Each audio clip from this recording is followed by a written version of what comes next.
Mr. Sylvester, you and the defendant worked together. Yes, Your Honor. Where did you work?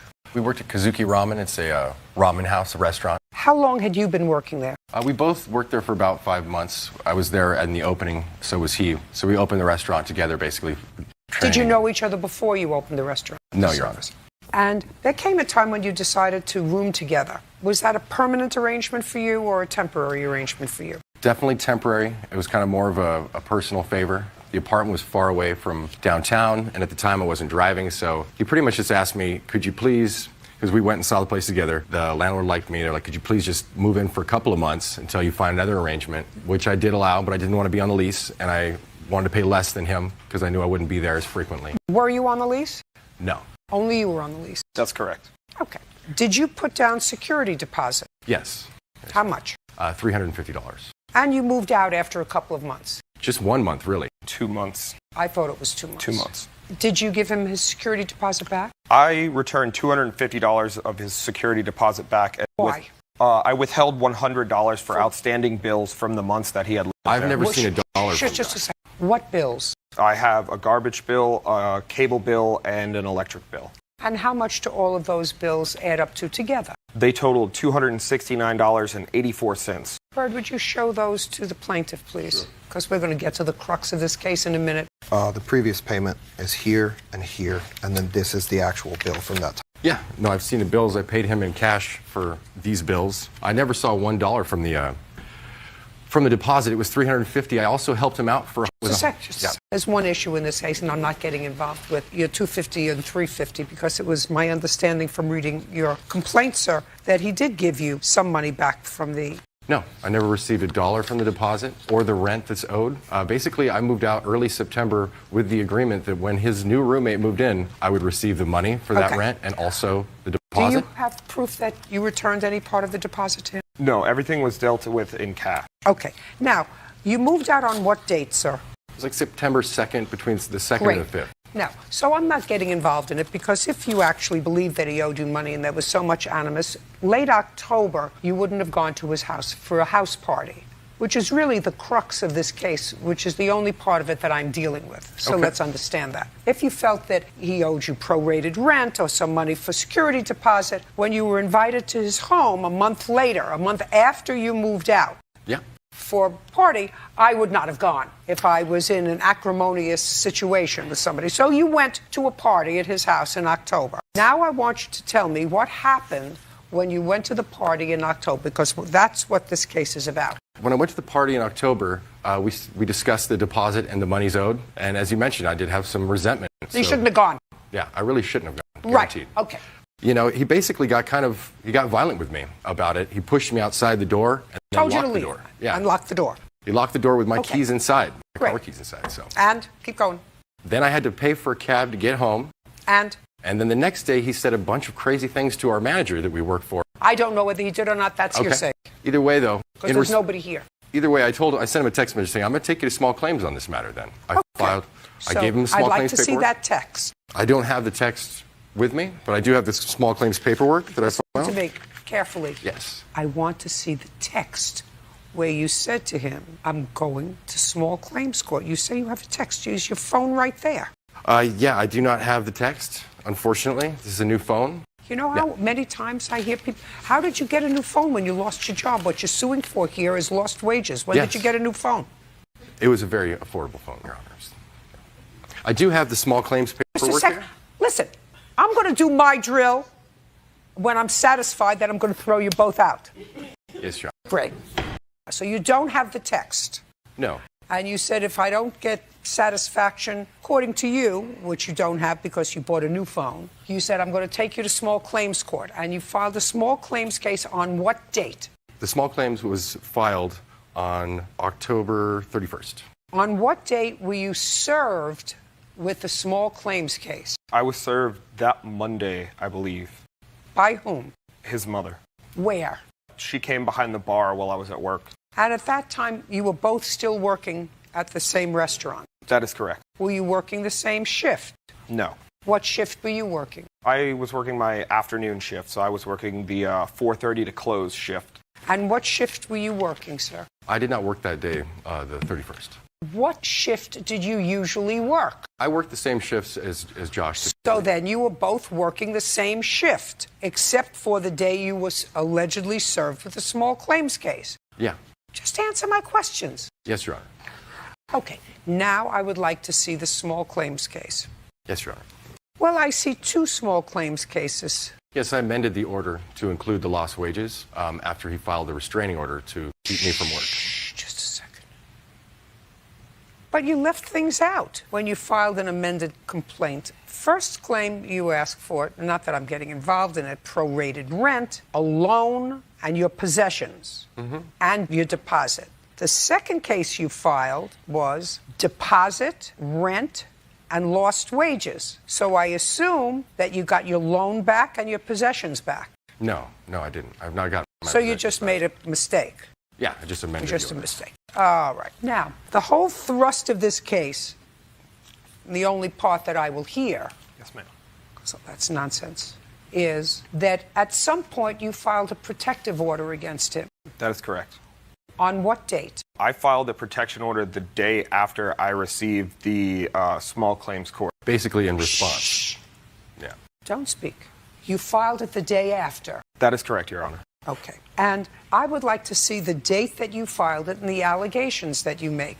Okay, I have the petition and I also have the temporary order if you'd like. Let's both of see the those. petition. Now I would like you, sir, to explain to me the reason that you filed this protective order a day after you were served with a small claims case. So the incident that occurred at my house, as it states in the petition, he was sexually harassing a house guest. Upon being asked to stop, he berated her using...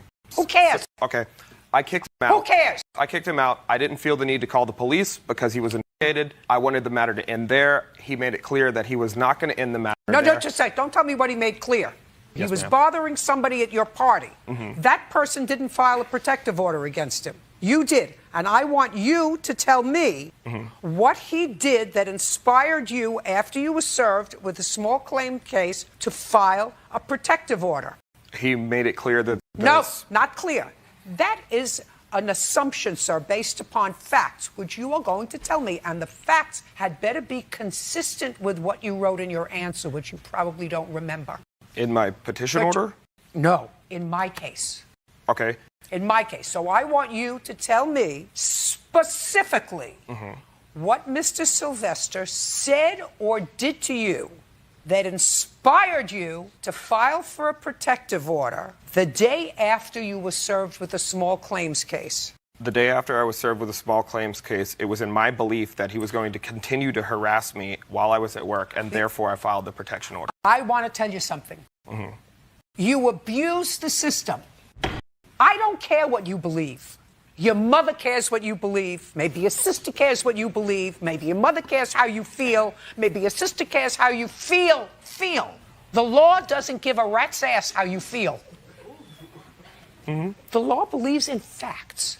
And so far, I've asked you 3 times to give me something specific that Mr. Sylvester said or did to you that inspired you to file for a protective order against him, excluding him from your workplace, because that's what you asked for. Excluding him from your workplace. And I guarantee you, on Bird's life, that you did not tell the judge before whom you were requesting this protective order that you worked in the same place. I made it very clear. to Oh, the I judge. don't believe that. Then, I made it very clear I to don't the believe judge. that, because then you're telling me that the judge was a moron.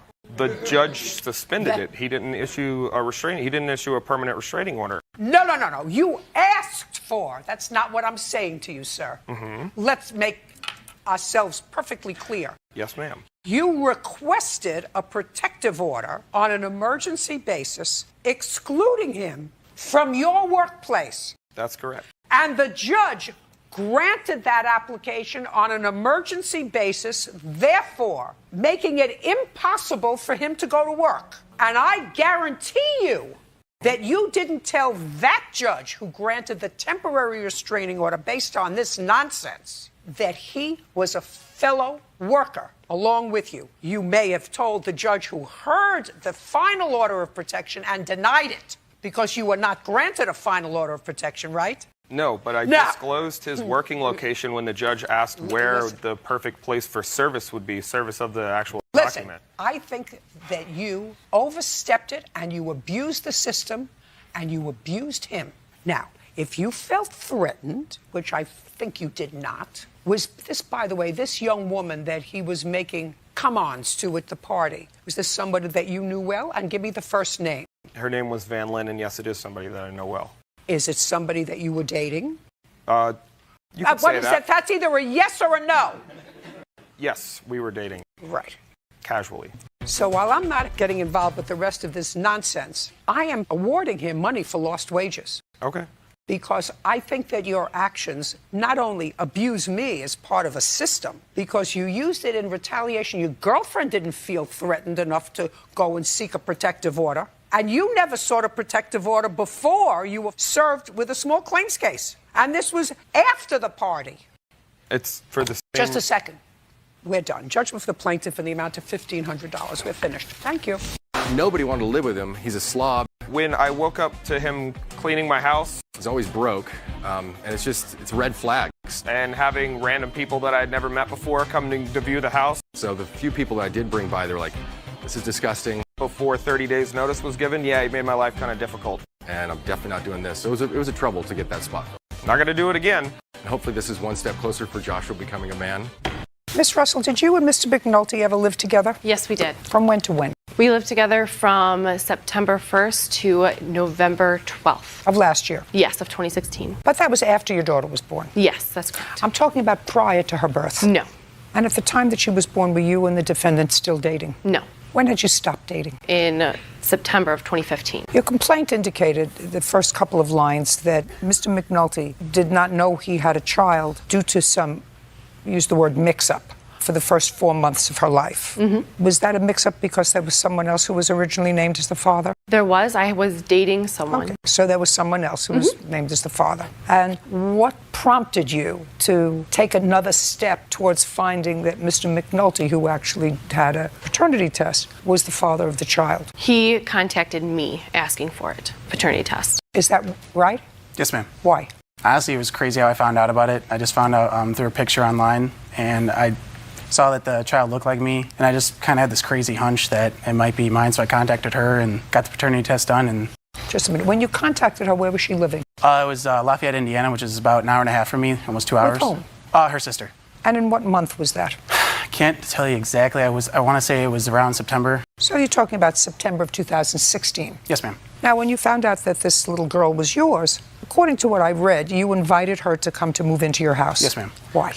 I invited her to be closer to my daughter, and I told her that she could live with me until she got on her feet, found her own place. I wanted to be closer to my daughter, and I just wanted to be friends with her, co-parent. Do you have any other children? I do not. Do you have any other children? No. And I assume you didn't have your own place to live? Not at the time, no. When you moved into Mr. McNulty's house, you have a house? Yes, ma'am. How many bedrooms are in the house? 3. Your daughter had 1 bedroom? Correct. Did you have the other? Yes. And Mr. McNulty the third? Yes. So you were living there as 2 parents of a child. You were not a couple. Is that a fair statement? Yes. Okay.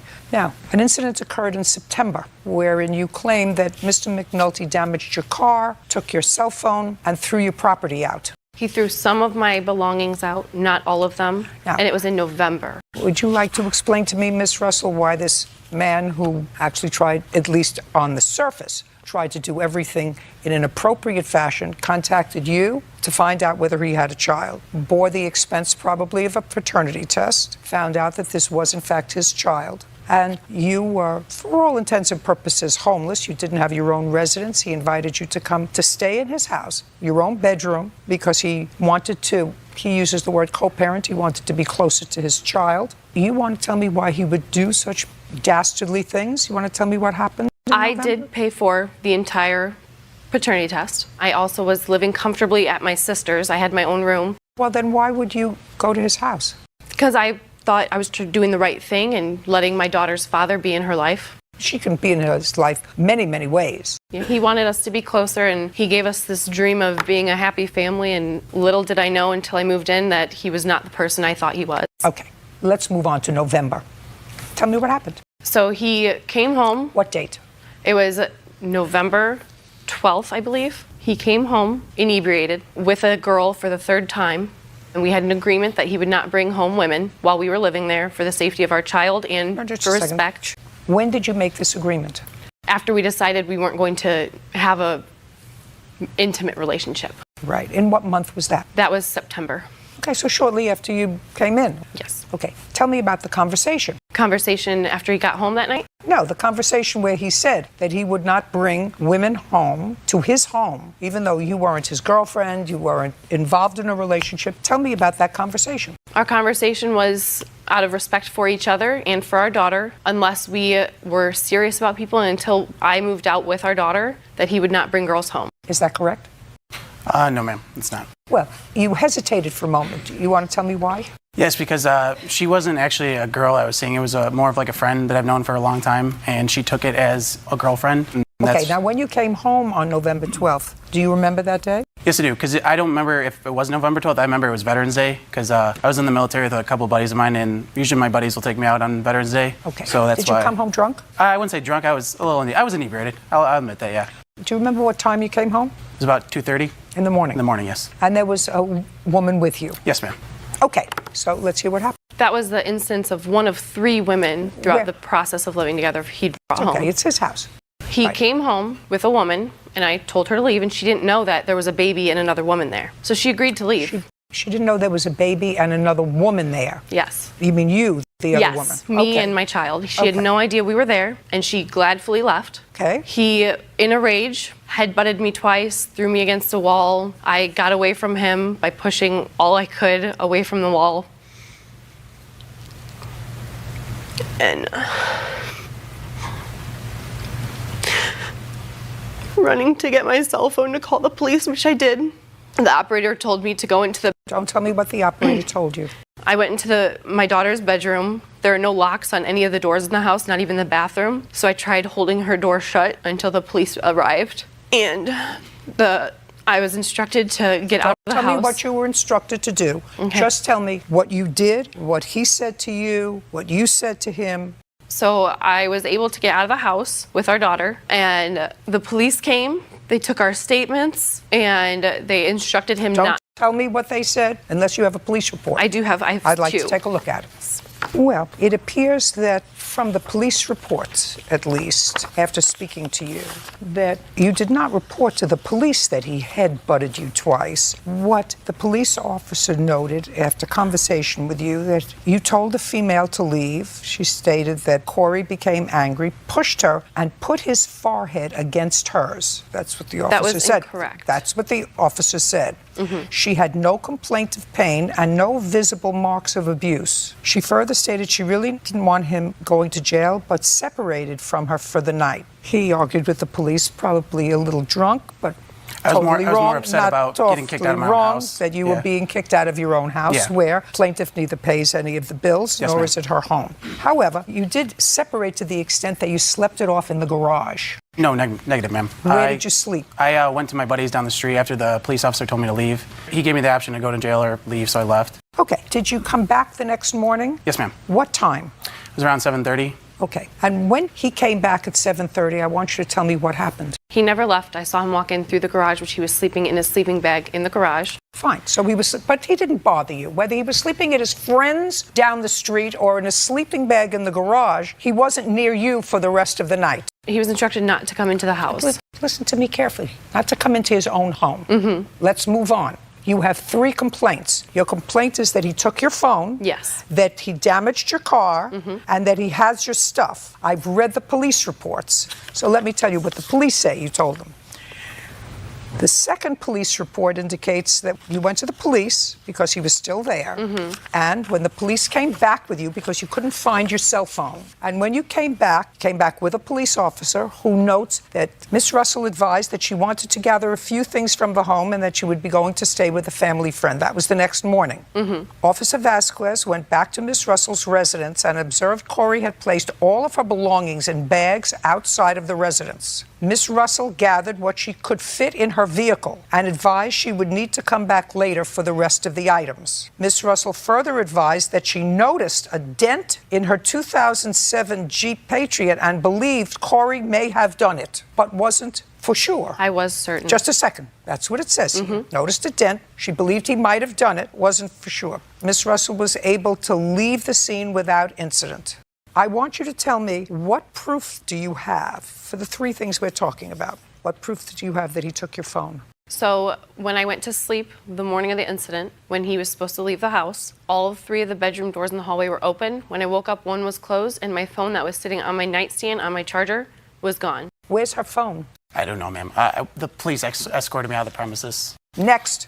I do have proof that I did have to purchase a new phone. I don't care. Next. The police escorted him out. The next thing that happened was 7 o'clock in the morning. You saw him walking in from the garage. Okay. Dent on the Jeep. He admitted to me that he did it. Okay. When was that? The morning of around 7:30, when I was on my way out to go to the police station to make the report, I looked at my vehicle and I angrily said, "You dented my Jeep," and he said, "Oh well." I did not say that, ma'am, no. Next. Next, the officer who made the note that all of my things were on the porch, they were not all of my things. I did not go into the house and collect my things. Him and his stepfather put my clothes in bags and some of my small belongings. I even have a picture Just a second. Do you want to tell me what you claim he still has that belongs to you? I have a list. Tell me. So I have my dineware set, my wine glasses, all of my kitchen utensils, all of my cookware, all of my baking pans, crock pot, oven mitt. Just a second. When did you move in with all that stuff? When he came to get me at my sister's, his grandmother paid for a moving truck, and my sister helped us move all of my belongings from her apartment into the moving truck, which we brought to his house, which has all of these items. Okay. Can I see that bird? And I also have a Just a picture, if you want. Do you have her TV? I do not, ma'am. I have enough TVs in my house to Just a need second. another. Did she move in with a TV? She did. Where is it? I put everything of hers on the front porch, and she left it there for a couple days, so. So you don't know where it is? I left it out there, and I told her it's her problem to get it. I didn't put it on the garbage. Well, or but you nothing. know a TV was not noted by the police. Yes, ma'am. Do you understand that? Mm-hmm. Okay. Do you have anything in your home now I do not. that belongs to her? Okay. Now I'm going to see the bill for the 47-inch TV. I'd like to see the paid bill for it. I also have a picture coming up that has my placemats and a picture of him with those placemats just 2 weeks ago for the items that he says he does not have in his home. Okay. So the television set was $479.91. What are these things?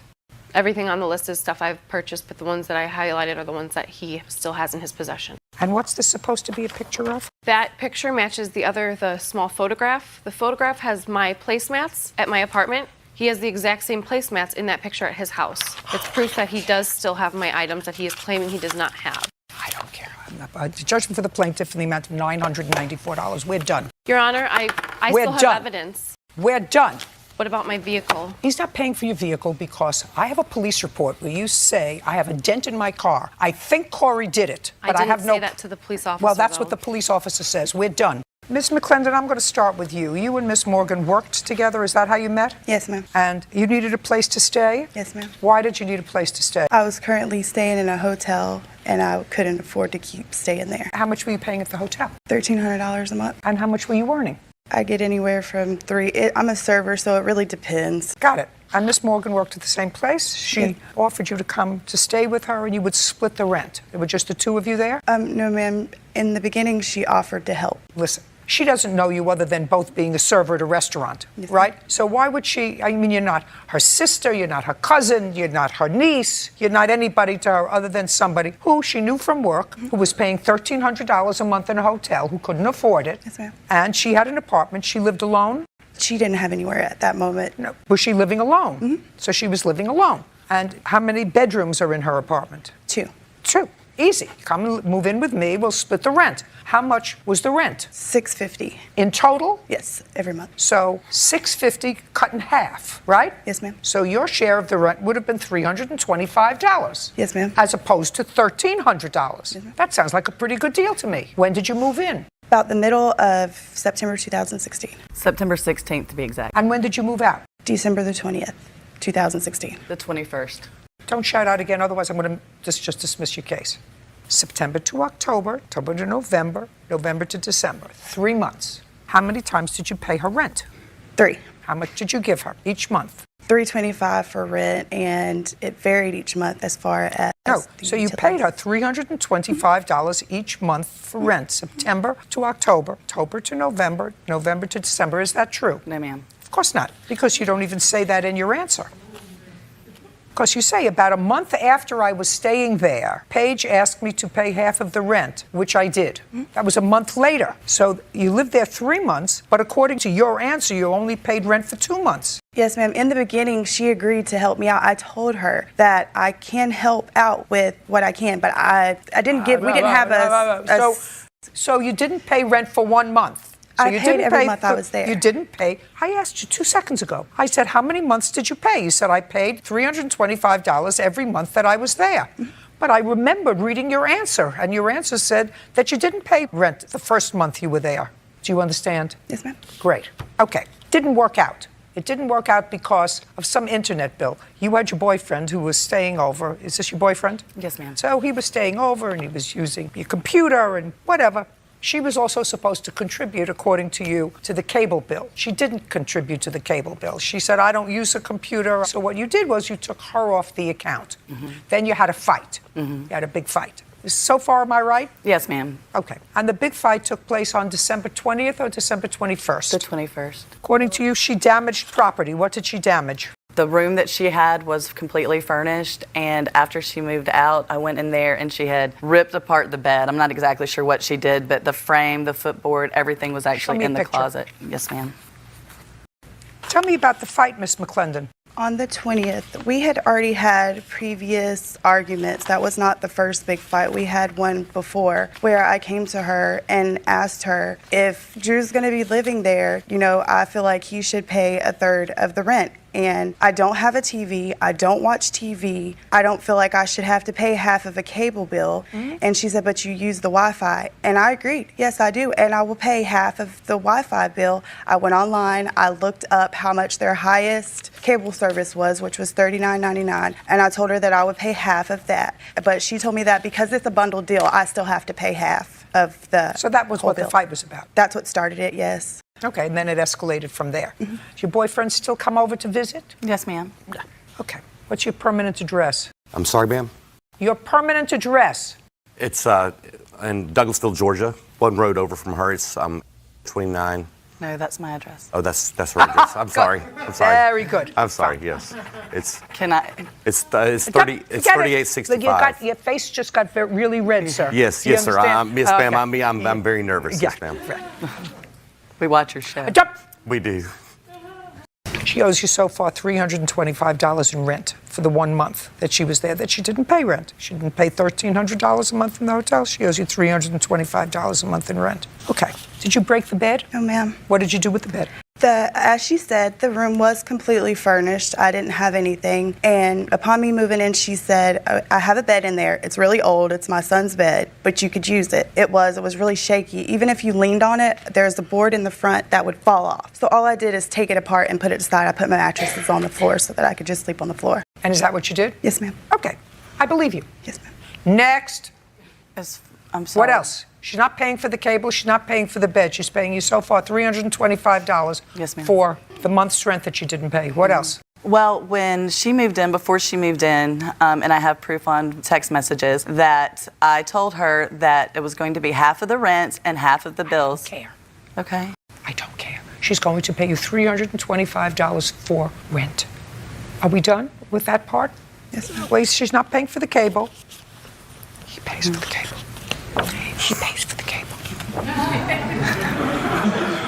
I believe her story about the bed. Now, what property do you say she took without permission? All the linens, all the towels, everything that she used while she was in the house were mine. And then when she left, she took all the sheets, the blankets, and I'm missing quite a few towels, so I can only assume that they were in her room. Did you take these sheets and towels when you left? No, ma'am. My bed was stripped when I came in. She even took my sheet that was on the bed and a pillow. Okay, now I'm going to your counterclaim. Counterclaim is for the destruction of clothes and personal belongings and harassment. Go.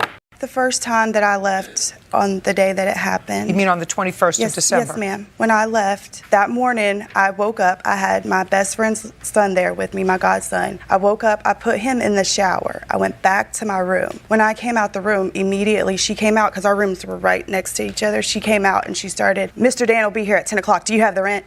I didn't say nothing to her because we'd already fought the night before. So I didn't say nothing to her. As I'm going into the bathroom. Just a second. So she came out to you on December 21st. That morning. And she said to you, Mr. Dan is going to be here for the rent, which would have been the rent from December to January. Yes, ma'am. Okay. And you said? I didn't say anything because we were already arguing. I didn't want it to escalate. So you said nothing. I walked through the door because I was ignoring her. As I'm closing the door, I'm facing the wall. She literally football tackles through the door and it hit me in the back of the head. I did then turn around and I grabbed her by the face, pushed her backwards. I seen her glasses go up and then I stopped because I remembered that Kanan was in the shower and I told her to get out. I had never said anything else to her. After that, she did leave. She left out, and I called her, my best friend, Nikki, immediately and asked her to come get me. I don't want to go to jail. I just want to get out of here. So I finished my shower. I grabbed, everything that I could grab. When I returned, the door lock to the door had been completely changed. I could not get in. When did you return? That night to get the rest of my stuff. I called the cops out to come out and escort me into the house. When I got in there, like I said, the bed had been stripped. All of my clothes had been spread out all over the floor. There were no towels in my stuff. Just a second. Your clothes were spread out and? All over the floor, and there was wet cereal dumped all over my clothes. You have pictures? No, ma'am, I did not take pictures.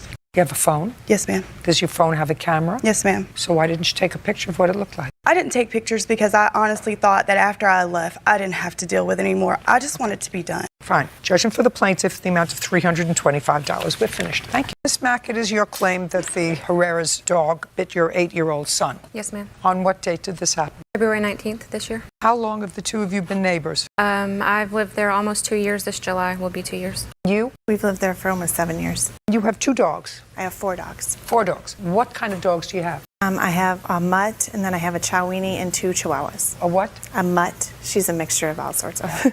And then a Chowini. It's a Chihuahua and a wiener dog. Oh, my goodness. That's some combo. I don't think I've ever seen that. And 2 Chihuahuas. So you have small dogs? Yes. Okay. Do you have any animals? No, ma'am. This is your son? Yes, ma'am. Does he want a dog? He does. How many times has he asked you for a dog? More than I can count. Right. So he likes them. He likes to play with them. Yes. And I assume he plays with the Herrera's dogs. With their dogs, I don't believe so. Their dogs are rarely out on a leash. I've never really seen them. Okay. Are you immediate next door neighbors? Yes, ma'am. Is there a fence between the 2 properties? No. On the 19th, what time did this happen? It was approximately 5 p.m. And you didn't witness it? Correct. Who did? Skylar did. Our son, Skylar. You were outside. And you were there. You got bit, Yes. right? ma'am. You want to come up here and tell me about it? Tell me your first name. Malik. Malik, do you remember the incident with the Herrera's dogs? You don't? No. With the little Chihuahua? No. Don't remember? No. Okay, good. You can go and sit down. Want to come sit up here? Tell me your first name. Skylar.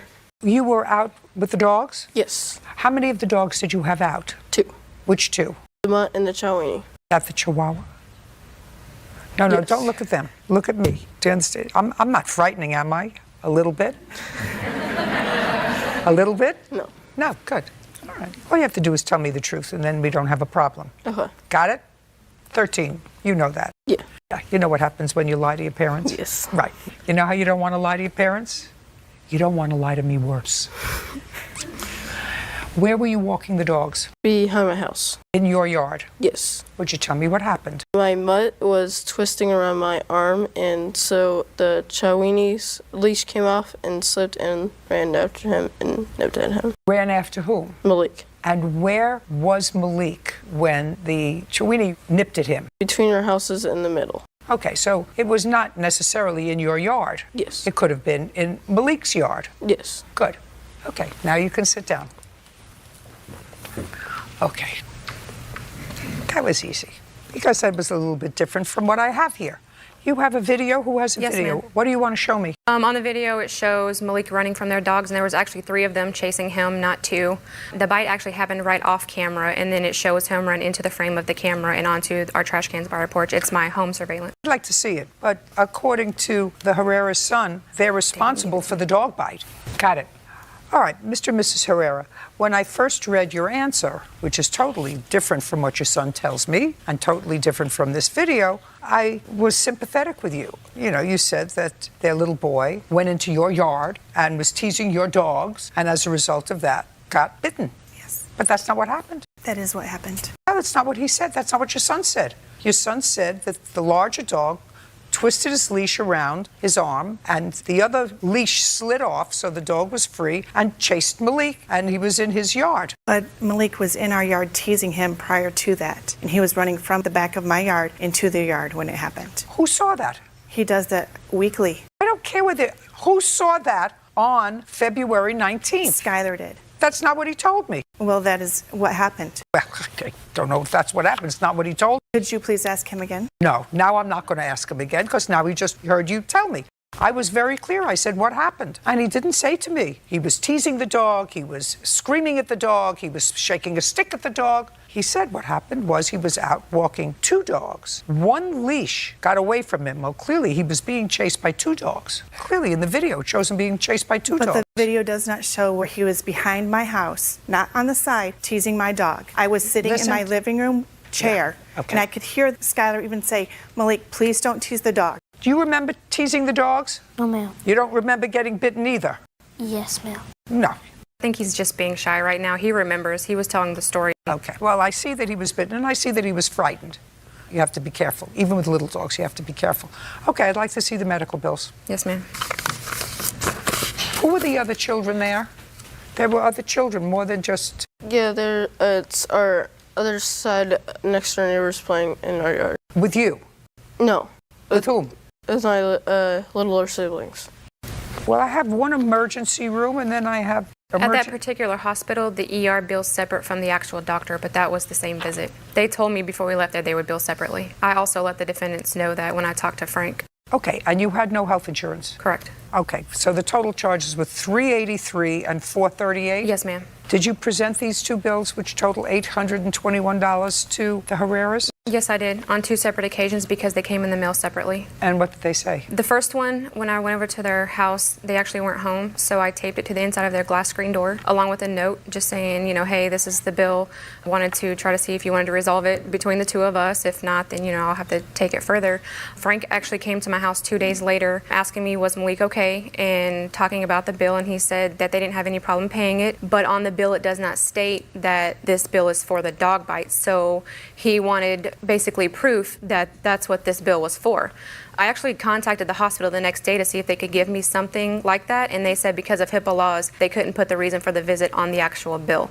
The next bill came in about 2 or 3 days later. That one I attached to their vehicle that was in their driveway, along with another note explaining what I just said about the HIPAA laws, and that if I didn't hear anything from them soon, that I would just take it to court, and I never heard anything from them again. Well, both bills show the date of the visit is February 19th. I mean, I'm the type of person I ain't gonna pay a bill that don't show exactly what it's supposed to be. Well, now you'll pay the bill. Now you'll pay the bill because it's an emergency visit on February 19th. You saw the video. That's why she took the child to the emergency room. There was no other reason for her to take the child to the emergency room other than that. Now do you understand? So you should have paid the bill. Would have saved you an awful lot of trouble. Yes, I understand that part, but not showing exactly who the person was. That's all I was asking for it to show what the person wanted, what it was for. It says who the person is. But can you look at these, please? I'm looking here. This is from Malik Mack. Yes, but the ones that we received. Oh, okay. Maybe the ones that you received didn't have it. This one shows the person who was treated. Yes, it shows it on those. On the copy No, it shows it on yours, sir. Malik Mack. Has it on there? And this one is patient's name, Malik Mack. What? This is the first time we've ever seen any video. Okay. I have gone to the office at our park to see if we could get the video, and we've been informed that the park says that her surveillance cameras do not work. I've never received any requests for the video. Just a second. She didn't just create that video. You wanted me to play it again so you can see it's your dogs? I believe that those are my dogs, but I don't believe that he was bitten. He might have been scratched. I have pictures Judgment of for the the dog plaintiff bite. in the amount of $821. We're finished. Thank you. Mr. Burns, this is your complaint. You had purchased a car. Yes. You were behind in the payments. Yes. Mr. Kimball owns a tow truck, and it is his job on behalf of lending institutions to repossess property that has not been paid for. So your car was parked either on the street or in your house. Yes, in front of my house. And this was September 25th last year. Neighbor came to you in your house and said, someone's taking your car. You got outside and you saw Mr. Kimball in his tow truck down the street with your car attached. No. Tell me where you saw his car. I observed Mr. Kimball at the end, like a block away on the passenger side of my car, removing items. At the same time, I was talking to the police when the neighbor had came and got me. I live in a high crime neighborhood area, and first thing she said, it's a black tow truck, and they took your car and went and rode off. So the car was attached to the tow truck? Yes. That's what I said. Yes. Now, at the time, you knew that you were behind in payments on the car. Actually, I had spoken with the guy who... At the time, you were behind in payments on the car. You acknowledged it. Yes, here. I knew I owed to some. Right. So, an intelligent man would know that if you were behind in payments on the car, they may come and get it. Not definitely, but they may come and get it. Well, that was what he was hired for. Who hired you to do this job? Northwest Repossession. Do you know who hired Northwest Repossession? The company would be Quality Auto Sales. Did you buy your car at Quality Auto Sales? Yes. Well, they're the people that hired his company to get their property back. So tell me what you did. Okay, when I observed Mr. Kimball at the end of the block removing items, I caught him on the passenger side of my car. At the same time, I was talking to 911 because I figured my car was being stolen. I had spoke to the person who I previously bought the car from, and everything was fine. I don't believe that, and you don't have that person here. Okay. Okay, because the person that you bought the car from hired his company to repossess your car. Okay, at the same time. Okay. So now, No. just tell me what you did. Okay, I talked to the police. I asked him who was he. He never identified who he was. Just a second. I want to know what you did. You ran to the end of the block where he was. No, we drove to the end of the block, and I observed him. Who drove? My wife did. So your wife drove in her car? Yes. To the end of the block, and then what did you do? I was on the phone with 911, and I told them that I see the guy right there. Just a second. I didn't ask you what you told anybody. Okay, I didn't do what anything. I approached him and asked him who was he. Just a second. So you approached him? Yes. Where was he when you approached him? The passenger side of the car. And what did he say to you? He didn't say anything. He just got up and ran around to the driver's side of the tow truck. And by me living in a high crime neighborhood area, if he would have told me who he was, the situation would have been ended. He didn't identify himself or who he was or who had sent him. It's normally known in my neighborhood. I just live in Chicago. High crime area, and they known for taking cars on tow trucks and driving off. You never find your car again. I asked him who was he. He never identified himself in a professional manner. So I proceeded to talk to the police. I'm like, he right here. He tried to run around and jump in the car. When he jumped in the tow truck, he tried to close the door, and I'm like, he never identified. I'm like, who are you? I'm steady asking him, who is he? He never said anything. So I'm telling the police, next thing I know, he put the truck in drive and almost hit me with the tow truck, so I had to grab on to the handle. It's a safety bar on the side of the tow truck. When he drove off like in a high rate of speed. So I wasn't finna let him get out of my sight because he never identified himself. I feel if he would have identified himself. I know that you said that already. What I'm hearing is, and reading, yes, that you wrote, you jumped on the sideboard. Yes. Okay, you jumped on the sideboard and held onto the sideboard. Yes. And he was driving off. Yes. At a high rate of speed. Yes. And then what happened? He veered on the south side of the street, crashing into some parked cars with me stuck in between the doors. Now you tell me your version, because we'll get to what the lawsuit is about, because he filed charges against you for assault. Yes. You say that they were false. Now he's going to tell me his version of the events. Go. Hi, Your Honor. Okay, you were hired, that's your job, to repossess property that hasn't been paid for. Correct. You got an order to pick up his car. Correct. Start from there. Okay, so I picked the vehicle up, Your Honor. About 7 blocks away, I secured the vehicle. How many blocks away from his house? About 7 blocks. Go ahead. So as I was securing the vehicle to my tow truck, Mr. Burns came up to me, and he was very defensive. Don't tell me what you thought about his posture. Okay, he asked me, what were you doing? What are you doing? And what did you say? I said, sir, your car's up for repossession. He said, The car's not up for repossession. He got aggressive, started coming towards me. I backed up. I kept backing up, and I went in my truck. He said, put the vehicle down before I beat your, excuse my language. I told him I can't put the vehicle down until I close the door. He did not want to hear that. He stood on the running board. I put the vehicle on drive because it was already secure.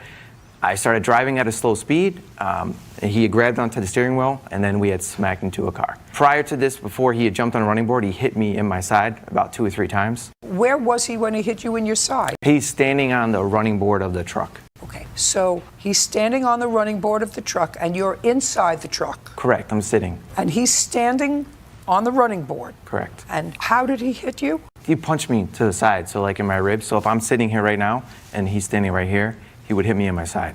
Where was the car that he drove up in? I have no idea, Your Honor. You didn't see a car? Well, he was parked in the street in the city streets, so every car is parallel parking. There's tons of... From his house, he said his wife drove him to where you were. Okay. Did you see her? When he approached, there was a female in the car, yes. Did you see what she was doing as this was going on? She was just sitting in the vehicle. Now, when you say you secured the vehicle, what do you have to do to secure the vehicle? You have to put a safety chain on the vehicle, so the vehicle, when you drive away, it doesn't fall off. So for safety But you features, did, in fact, drive it away a certain, yes. You said a few blocks. Correct. How was it attached to the tow truck then? Well, because when you pick the vehicle up, it has claws, a mechanism that sits where the tires are. So it sits on the tow truck. You can continue to drive away, but you go to a certain distance to secure it. This way, when you're on the highway or something, you know, if the car, if it was to fall off, it's not going to hit somebody or et cetera. Okay. So then you stopped, when you felt it was safe, you stopped to secure it. Correct. Do you have a police report? Yes, I do. I'd like to take a look at it. And do you have the work order to pick up the car? Yes, I do. I'd also like to take a look at that. Do you have any other police report? No, this is all they gave me, ma'am. Do you have any police report? Yes, ma'am. I'd like to see it. Your Honor, may I say something? Yes. Upon the accident, when the police arrived on the scene, I left in the ambulance because I was injured. And when I got there, they signed me out, and they came with that charge that he talking about that I hit him. That's what the officer said. Not the police officer, but the sergeant. Because the other officers was like, man, we didn't even have time for this. You should have left the scene. That's what the black officers, they was just saying all type of observed. Just a second. Don't tell me what anybody said to you, Okay. Mr. Burns. Okay. You were wrong. No. You were wrong. No, He ma'am. had authorization to take, just pay attention. Okay. He had authorization to take your car. You had no business. You had no business to get on the running board of his truck to endanger him, other people that may be out there. I know you're shaking your head no. I know you're shaking your head no. Bottom line is, he had the right to have possession of your car. That's what this order says. He had the right to have possession of your car. You had no right to take control of his car by getting on the running board. And because you did that, you caused an accident. Now, he had a lawful order to take possession of your car. You did not have any right to get on his tow truck. No, ma'am. Well, I say yes, you say no. I'm telling you, that's the law. You had no right to put your feet. Your Honor, can I... Are you asking me? No, Your Honor. Do you have pictures of the accident? Yes. Also, may I just add one more thing? I was never given an accident report or put in the accident. They never said I caused the accident or anything. I just told you caused an accident. Okay.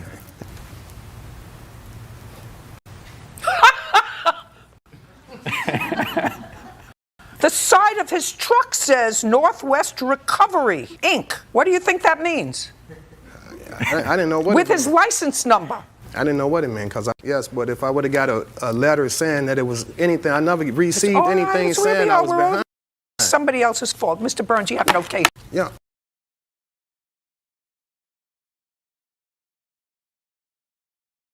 No, it was court cases, Your Honor. It went to court, and it was continued and continued and continued due to missing...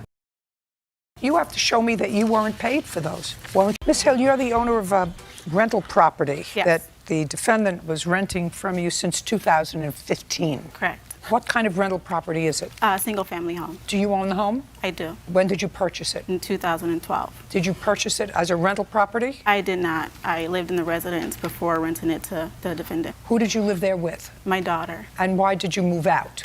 I was relocated for work, so I moved to Florida. How much did you pay for the house? I bought the house from an auction for about $13,000. And did you put any money into it? I did. I put about $20,000 into the home. And you lived in it after you purchased it and after you renovated it with your daughter from 2012 to 2015 when you leased it to the defendant. That is correct. So it was renovated in 2012. That is correct. Is your claim that when the defendant moved out, she left extensive damage in the house? The defendant says there wasn't extensive damage. Whatever was there, it was normal wear and tear. So do you have photographs of the house from when you moved out? I do not. Tell me when the defendant moved out. June of 2017. And she notified you she didn't want to renew her lease? She notified the property manager at the time. How much was rent? Her rent was $800. Initially started in the first lease as $750. But at the last year was $800? That's correct. Where were you moving to? I was moving back home with my mother to help her out because she had just a few months previous to that had lost her husband, and I was. So you were moving back with your mother? Yeah. How many people lived in the house? Me, my 3 kids, and the other tenant. You had 2 tenants in the house? I had 2 adult tenants, yes. Did the other tenant remain? No, they moved into the property together and they moved out of the property together. Is this someone that you are a friend to? This is my cousin.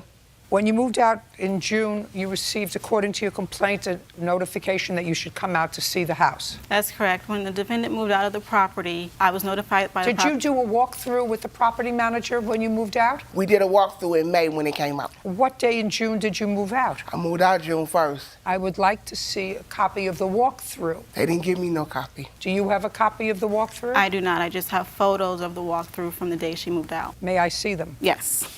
Who's writing on the walls? My 8-year-old daughter. Well, that's ridiculous. Yes, it is. Who told her that that was an appropriate thing to do, to write on somebody else's walls? Each time she done it, she was put on punishment for it. This isn't a one-shot deal of her writing on the walls. She wrote on the walls often, at different times. Mm-hmm. Well, who was supervising her? Who was supervising her? That's my question. You have the answer. She might have been upstairs after she left the bathroom or whatever. Just show this to the defendant, please, and tell me who did that to the blinds.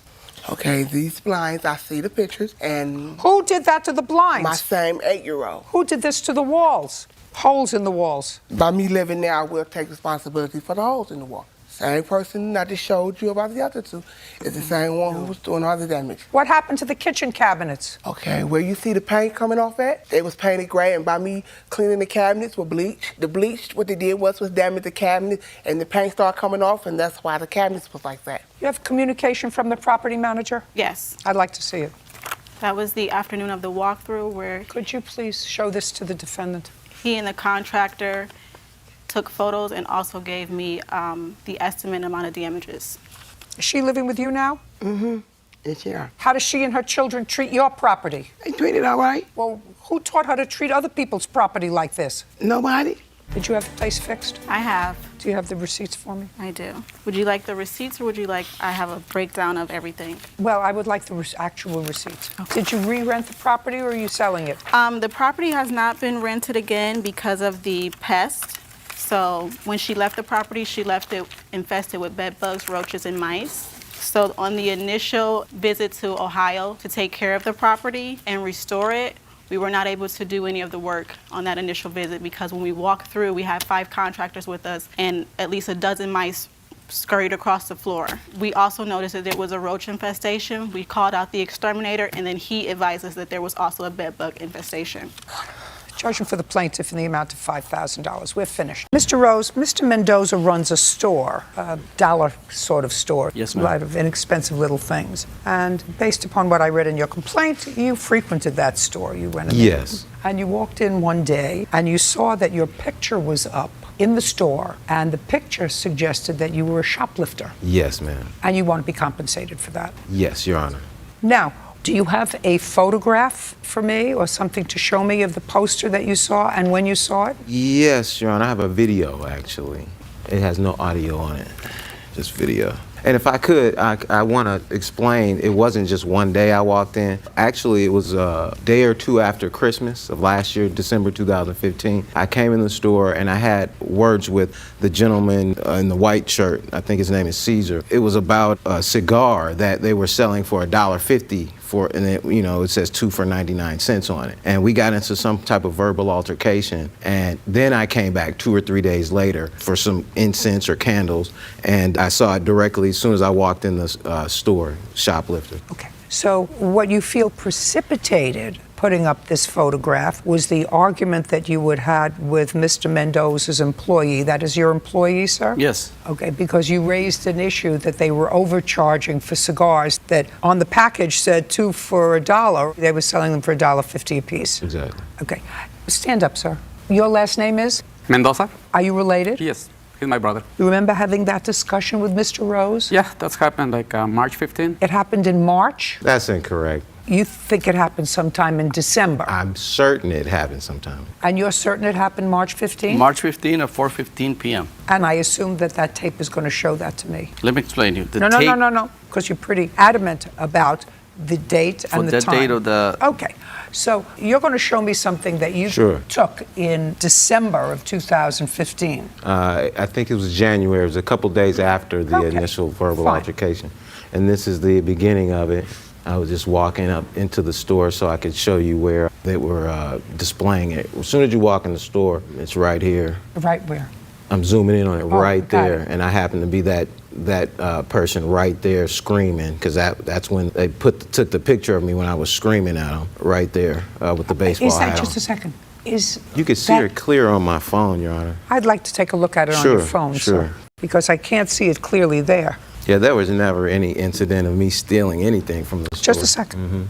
And Your Honor, they're not arguing that. I'm sorry. Do you say that you can see your face in this? Yes, Your Honor. That's me. It's a picture, and they're not arguing that it's not me. Okay, I'm just telling you that based upon, I can't see that in here. Oh, okay. I can't see that. I see a woman, I see the back of 2 people. It's not clear enough for me to see it. But you don't deny that you put up his picture. I don't deny it, no. Okay, fine. Now, what you're going to do is show me, because certainly if you put up his picture and he was never prosecuted for theft. We called the police. We called the police that day of the incident. Let me explain what happened that day. He walked into a store and asked for a cigar that it cost $1, not $1.50. That's his first lie. It's pre-priced $1.99. We sell it for $1 at the door. So normally when you walked into a store... No, don't tell me normally. Just tell me what happened. Okay, he asked for a cigar, $1 cigar. My brother put him on the counter. He grabbed the cigar and threw 33 cents and walk out. If that's not stealing, how do you call that? There's no other way to say. Just a second. No, it didn't. And do you have that on tape? We don't have that on tape, no. That was back March 15, and we didn't keep that much evidence on our record. It's just way too much memory on my computer. We have only the picture that we put up there. From March 15? From March 15. Let me just take a look at it, please. And also, Your Honor, we have... Just a second. Is this a picture of you, Mr. Rose, arguing with somebody? Yes, Your Honor. Were you at the counter? Yeah, I was there. You were there. Do you want to tell me exactly what happened when Mr. Rose came in? Yeah, he came, and I want to explain to you first. I don't speak good English, but he came and asked for cigars. I gave it to him, put it on the counter. When he threw me 33 cents, he walked away. I told him, hey man, this is $1. What? It's not $1. He started to argue with you. And say, hey, if you don't want it, just leave over there. You don't have to argue with me.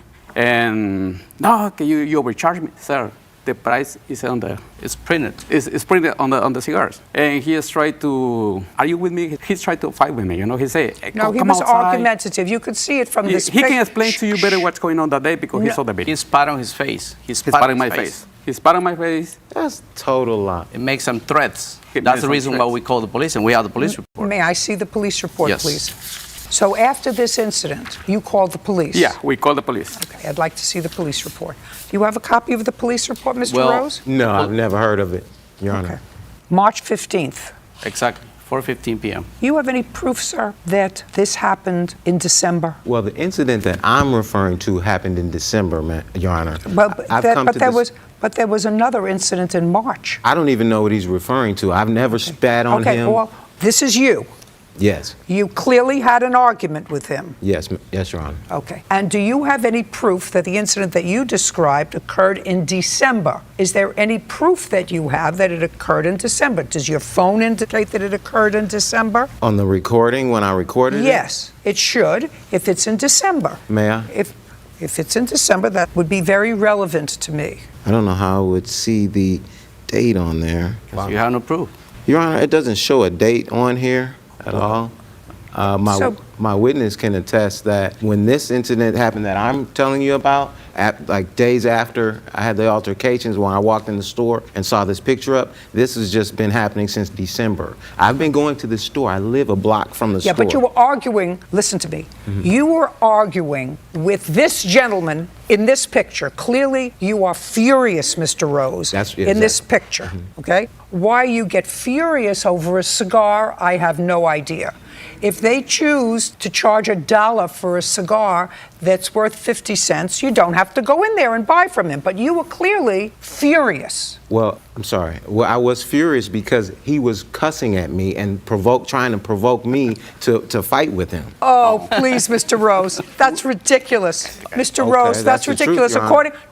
According to you, and I read your case very, very carefully, you had been going to this store all the time. Yes, I would know. All the time. Nobody ever provoked you before, because otherwise, and you're not an unintelligent man, Mr. Rose, because if you were an unintelligent man, I would say, well, if somebody provokes you, who's not nice to you, you don't go to the store. But clearly, you never had a problem in the store before, so if you went and you had an argument over the price of a cigar, that doesn't actually require this. It requires, you know what? I'm not buying this cigar. Well, and you walk away. You say, I'll buy my cigar someplace else. What do you want? Yeah, well, excuse me. You weren't here. No, I wasn't Well, there. you weren't there because you're nowhere in the picture. Right. Sit down. Okay.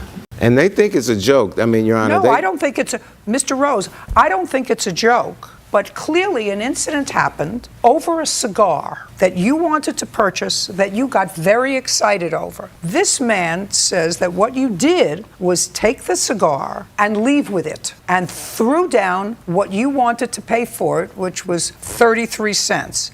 They called the police and made a report immediately. Now, the only other question that I'm going to ask, which may be dispositive, when, for the first time, did you decide to sue them? In what month and year? September. This September? Yes, Your Honor. Yeah, your case is dismissed. We're done.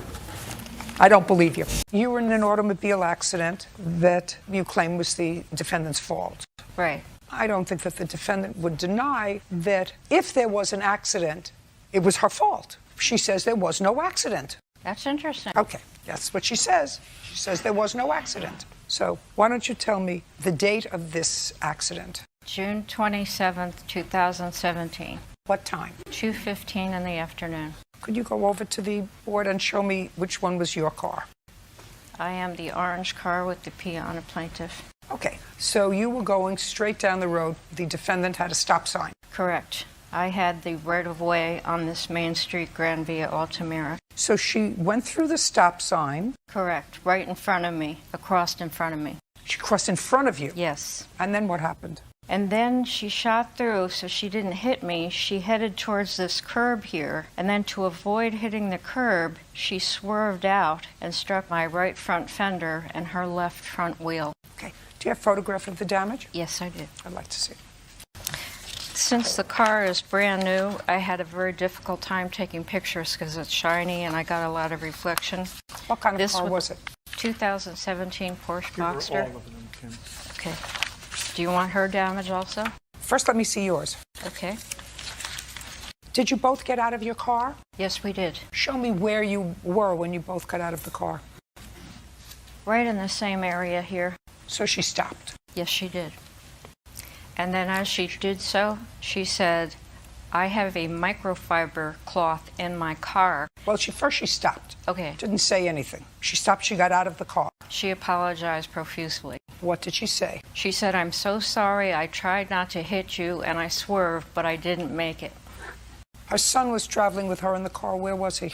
In the passenger seat in the front or in the back? I believe so, in the front seat. You believe so? Yes. Were you in the front seat? Yes. Did you exchange information? We exchanged phone numbers. Not insurance information? Not at that time. We exchanged phone numbers. She texted her phone number to me there on the scene. And for some unknown reason, one of the phone numbers she gave me for her home was a Minnesota phone number, and I don't know why. Did she give you a working phone number? Yes, the cell number. She texted it to me as I stood there, and I have the text with me. I'd like to see it. And the whole time that she had stopped, her son kept saying, "I'm sorry, Mom. I'm so sorry, Mom," about 3 times. She never gave me her license or any type of address. I had to go seek that out for myself. Well, you asked her for your insurance registration card. And she never gave it to me. Why not? I gave my insurance card. No, your number. I have the complete text exchange between May us. I see it? No license. Did you tell your insurance company that you didn't hit her car? Yes, Your Honor. Why? Because we came close, but I did not. That's baloney. That's not. baloney. It's baloney. Because you wouldn't have gotten out of your car if you didn't hit her. We stopped. You wouldn't have gotten out of your car if you didn't hit her. So my question to you, I'm going to repeat it again. Why did you tell your insurance company that you didn't hit her? I told my insurance company that I did not feel an impact. We were very close, and I rolled down my window, and she was right there. That's not true. How could you lie? Is that what you want to teach him? How to lie? Is that what you want to teach your son? How to lie? Your Honor. Okay, well, that's what you're doing. Because your son was in the car, he knows that you hit her. So if what you want to do is teach him how to grow up to be a liar, you're doing a good job. That is not what I want to do. Well, then you want to tell me why you told your insurance company that there was no accident. Because, do you want me to go? No, I want you to tell me. You and I both know that there was an accident. We both know it because everything she told me was true. That you got out of the car, that you said, "I'm so sorry, I tried to avoid you." I did not say that. Tell me what you said. Just a second. Just remember who you're telling the story to and who was there and heard you. Just remember. Okay. Great. I made the turn. You went through a stop sign. She had the right of way. Yes, she did. And it was very clear. I could see around the corner there was no car coming. Well, there was a car coming. Well, it was not. There was a car coming because her car was coming. Okay. So you didn't see it. Maybe you were distracted. Maybe you were having an argument with your son. Maybe you were having a heated discussion with your son. Whatever it was, you blew a stop sign. You blew the stop sign. I did not blow the stop sign. Well, you did because you hit her. She had the right of way. If you came in close contact with her, or if you swerved to avoid her, then you still blew a stop sign. I did not blow the stop sign. I come out of this neighborhood every day because I live there. And I have to be very careful because sometimes people blow. We're talking about June 27th, 2017. Make sure you're careful because otherwise you brought him here. I'll ask him questions. Do you understand? Nope. I didn't ask you to do anything yet. I made the turn and I was going and I saw a car speeding from my left side. Yeah, just a minute. Just to make sure you realize who you're telling me this story in front of. And I stopped and I didn't feel anything or hear anything. And so I was relieved. I rolled down my window and she said, "What the hell are you doing?" And I got out of my car and she backed up and she goes, "Look at the scratch on my car." And then she looks at my car and she said, "And there's no damage to your car." She said, "My husband is going to kill me." What kind of car were you driving? A Tesla Model X. Yes. Go ahead. And so I said, "Well, I have a microfiber cloth in my car. Do you want me to try to wipe your scratch?" And she said, "Sure." So I did that. Just a minute. Are you trying to tell me that a lady, for no reason, would say, "Let me go in my car," when there was no contact between your car and hers, and get a cloth and try to polish out a scratch? You telling me that you want me to believe that? That you did that? Well, I was... No way in the world. I didn't make that spot on the floor, but let me get down and let me wash the floor. Let me try to get the spot out of the floor, even though I had nothing to do with it. You trying to tell me that a lady like you tried to buff out a scratch on her car that she didn't cause? Do you understand where I'm going? I understand where you're going. Great. So we got out, we both took pictures, and she wanted to file a claim, so I gave her my information and the insurance. Why in the world would you give her your information, madam, if there had been no contact with the car? Because I didn't want to have an argument with her. I figured the insurance company could deal with it. If you told the insurance company that there was no accident, the insurance company said, our insurance said there was no contact between... Well, no, they investigated it. And I have the pictures from the insurance company of both cars. To see a picture of her wheel? I would love to see the full report of your insurance company. I want to see if you said to them there was no contact with the car. I have the pictures. I want to see if you told the insurance company that there was no contact with her car. I want to see if you told the insurance company that there was no contact with her car. I don't have a report from the insurance company. Then I'm not interested. Can I see a bill to fix your car, please? I do have a letter from the insurance company. I don't read letters from insurance companies. I have 2 estimates. You have the final bill there, Kim. Just a second. Just give me the 2 estimates, please. Not a good example, Miss Ramsdale. And here's a picture of her wheel and the fact that the wheel is tainted. Would you just do me a favor and give me an estimate? That's what I asked for. I didn't ask for all those documents. I asked you for the estimates. I'm sorry. Judgment for the plaintiff in the amount of $13.15. We're done. Mr. George, I'm going to speak to you. This is your stepdaughter. Yes. And this is your daughter? Yes. Your complaint alleges that there was an argument in your house. Yes. And that your stepdaughter and your daughter caused some damage to both the house and later to a car. Yes. Miss Carroll says that this argument was precipitated by something that you did, that she really didn't cause any damages, all as a result of your bad behavior. So, Miss Carroll, I'm going to start with you. Let me try to understand what this argument was about. On the 13th of May of this year, according to what I read in your mother and stepfather's petition, you came to your mother's home because some friends of yours had a baby. Yes, Your Honor. And these people didn't have the wherewithal to take care of this baby. Yes, the proper things. So you came to the house to see if you could give the baby to your mother. No, Your Honor, I didn't come to the house to see if I can give the baby to my mother. I asked her if it was possible to watch the baby because she did offer, so we came back. That's not what I'm reading.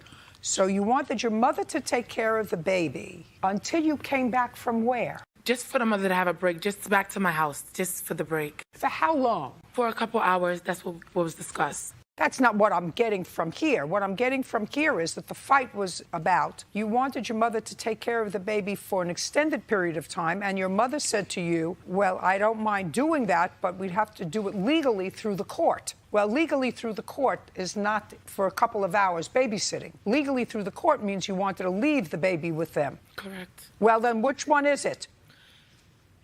Listen. If you tell the truth, you don't have to have a long memory. If you're going to make up stories, you're going to look very foolish and it's going to be very unpleasant. Do you understand? Yes, Your Honor. Great. Now, on the 13th of May of this year, you came and you asked your mother to do what? To watch the child. For how long? For a long period of time. Did you tell her why? Because the parent didn't have anything for the baby at all, and I don't have anything at my house because I don't have any kids. And my mom has a 2-year-old, which is my youngest sister, so she has supplies and things for the baby that we do not have, I do not have. Well, did these people live with you, the mother of this baby, the father of this baby? How do you know them? I met her through another friend, and we're close friends. I mean, is there something wrong with her? She came asking for help to me because everyone turned her down for a specific reason, which I did not know that. They turned her down for what reason? I do not know the reason they turned her down, but that's my friend. When you asked your mother if she would take this baby for an extended period of time, what did your mother say to you? My mother says she will take the baby with proper documentation. So she wanted to go through court. Exactly. And what did you say to her? I said, okay, Ma, then we can do that, no problem. But the mother didn't have the stuff for the baby because she had a situation incident where she lost her apartment, she was homeless, and she did not have proper documentation because all the baby stuff and her stuff had gotten lost in the moving situation. That's what I was trying to explain to my mother. What stuff? You mean like a birth certificate? Birth certificate, social security card, and she did not have the money to replace anything else. She was messed up. Listen, if this is your good friend, why didn't you say, come and stay with me? I'm not in that situation right now, Your Honor. What do you mean you're not in that situation? You have no kids. You said to me, I have no kids. This is a good friend of mine. Exactly. And she was homeless. Why didn't you say, come move in with me? Okay, so back in New York, I have a program apartment to the point where somebody else is paying my rent. So I'm not allowed to have people live with me while I'm in that program apartment. So therefore, my mom pays her own rent out of pocket. I don't pay out of pocket. I get help. So therefore... You have children? No children. I'm single. Do you work? No, I do not work. I receive disability. In any event, at some point, the argument with your mother precipitated your stepfather, according to you, coming in to find out what this was all about. Exactly. Because mother said, I'm not doing this unless it's through the courts, so I have proper documentation. Your stepfather, according to you, came in and said, what are you trying to do? You want us to take this baby so that you and your friends could go out partying and having a good time? And then you and your stepfather got into a fight. Yes, because he then came out the room and said to me, why are you trying to take advantage of your mother? And I said to him, I am not trying to take advantage of her. This conversation is between me and my mother. No, it isn't. Mind your business. No, it isn't. Yes, it is. Because it's not between me. Is that your mother's husband? Yes, that's her husband. That's Then not my listen to legal me. Listen to me. Listen to me.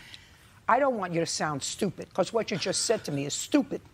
If you're having a conversation with your mother who lives with her husband, and you're asking your mother to take an infant into the house to take care of that infant, it has to do with her husband who lives there. He's not delivering a pizza. He lives there. Exactly. I'm sorry. So what do you mean it has nothing to do with him? So you told him to butt out, it had nothing to do with you, it only has to do with my mother? Yes. You mean you think that when a baby cries in the middle of the night, only one set of ears hears that baby crying in the middle of the night? Or two sets of ears? Two sets of ears. Yeah, two sets of ears. Where you're not, because you're living in prepaid housing for single people without a baby. Yes, Your Honor. Yeah. So he said, why are you trying to take advantage of your mother? And then what happened? Then I started speaking back to him, telling him basically... Not basically. You told him it was none of his business. It was between you and your mother. Yes, I did tell him that, Your Honor. Right. And then? We started going to a verbal argument, like I told you. Okay, so you were shouting at each other, and saying then, disrespectful and things then, to each other. And then? And then Larry then came over, past my mom, because I guess I said something to him that hit the heart. He came over after me. The TV is sitting on the table. It's a flat screen, very fragile. It's sitting on the table. Larry pushes me into the TV. My elbow then hits the TV. What? My mom grabs him. Okay, now let's stop right there. So that's how the TV got broken, according to you. How'd the TV get broken? The TV got broken because Miss Valencia was very angry. Don't tell me she was very angry. Okay, Just the tell TV me got what. broke because she hit the TV. How? Like this. She punched it. With her what? With her fist. Like she shoved it like that. Where was your husband? Well, the way my apartment is, I was trying to get Valencia to leave because I asked my husband for permission about the child. And he said no, absolutely not, so that they could run the street. So as I was trying to get Valencia, my daughter, out because the verbal got really crazy, I was bringing her past and she said, Mike Larry, and she pushed the TV. Okay, good. You have a bill for the TV? Yes, I do. I'd like to see it. I'd like to see it. I also have photos of my TV as well. No, just give me a bill for the TV. I want to see when you bought it and what you paid for it. Okay, I purchased it out of Walmart. I did not know that I needed the actual receipt. I don't have the actual receipt. I had bought it years ago. How many years ago? Maybe about a year and a half ago. Now I'll see a picture of it. So after the TV got broken, yes, what happened next? Me and my friend then left the house. Oh, so you were there with your friend? Yes, she was there. With the baby? Yes, the baby was there with her. We were all upstairs. We came upstairs because we was asking her if she can take the baby. It wouldn't be correct if the baby wasn't there. It's not like you're pawning off a kitten, you know. This is not a kitten. Your Honor, like I said, the Or offer a bird. was made, so we tried to take the offer. Why not? Because it's not a parakeet, it's a child. Mr. Smith, how did you meet the plaintiff? The plaintiff was a friend of a friend. Approximately 3 years ago, my cat needed babysitting, so I initiated her. I re-met her again a year ago. And when you say you initiated something a year ago, tell me what it was that you initiated. I had purchased a 100-year-old house, and I was conversing with my friends, and she was present about the problems I was having with fixing the house up. I had hired an inspector, but he didn't do a good job. I needed plumbing, a roof, electrical. There was no foundation on my house. Were you living there? I was residing there, yes. With all those things not being there, no foundation, no plumbing, nothing. They were operational, but not totally functional. Now we're going to get back how you came to her to help you with all these problems. Stop playing with the papers. There are more papers there than in the Supreme Court. He's got a long history, Your Honor. Sorry. This is going to be very short. Trust me. I hired an agent to redo the roof, which I knew needed. She offered to do it. She said she was a contractor. She offered to do the roof herself? Or to? That's what she offered, with a crew of hers. With a crew? Correct. But she doesn't have a contractor's license, and she's been on disability since 1992. And I gave her a small portion of the job to put in a solar tube light in the roof. Did you hire her to do the roof job? Yeah, I did pay her, yes. How much? About $25,000. To act as a GC, general contractor, getting crews to do things in the house. Yes, ma'am. Do you acknowledge, Ms. Smith, that you were paid to do some GC work, general contracting work in his house? No, I was not, Your Honor. You were never paid? I reimbursed employees that... Don't try to double talk me.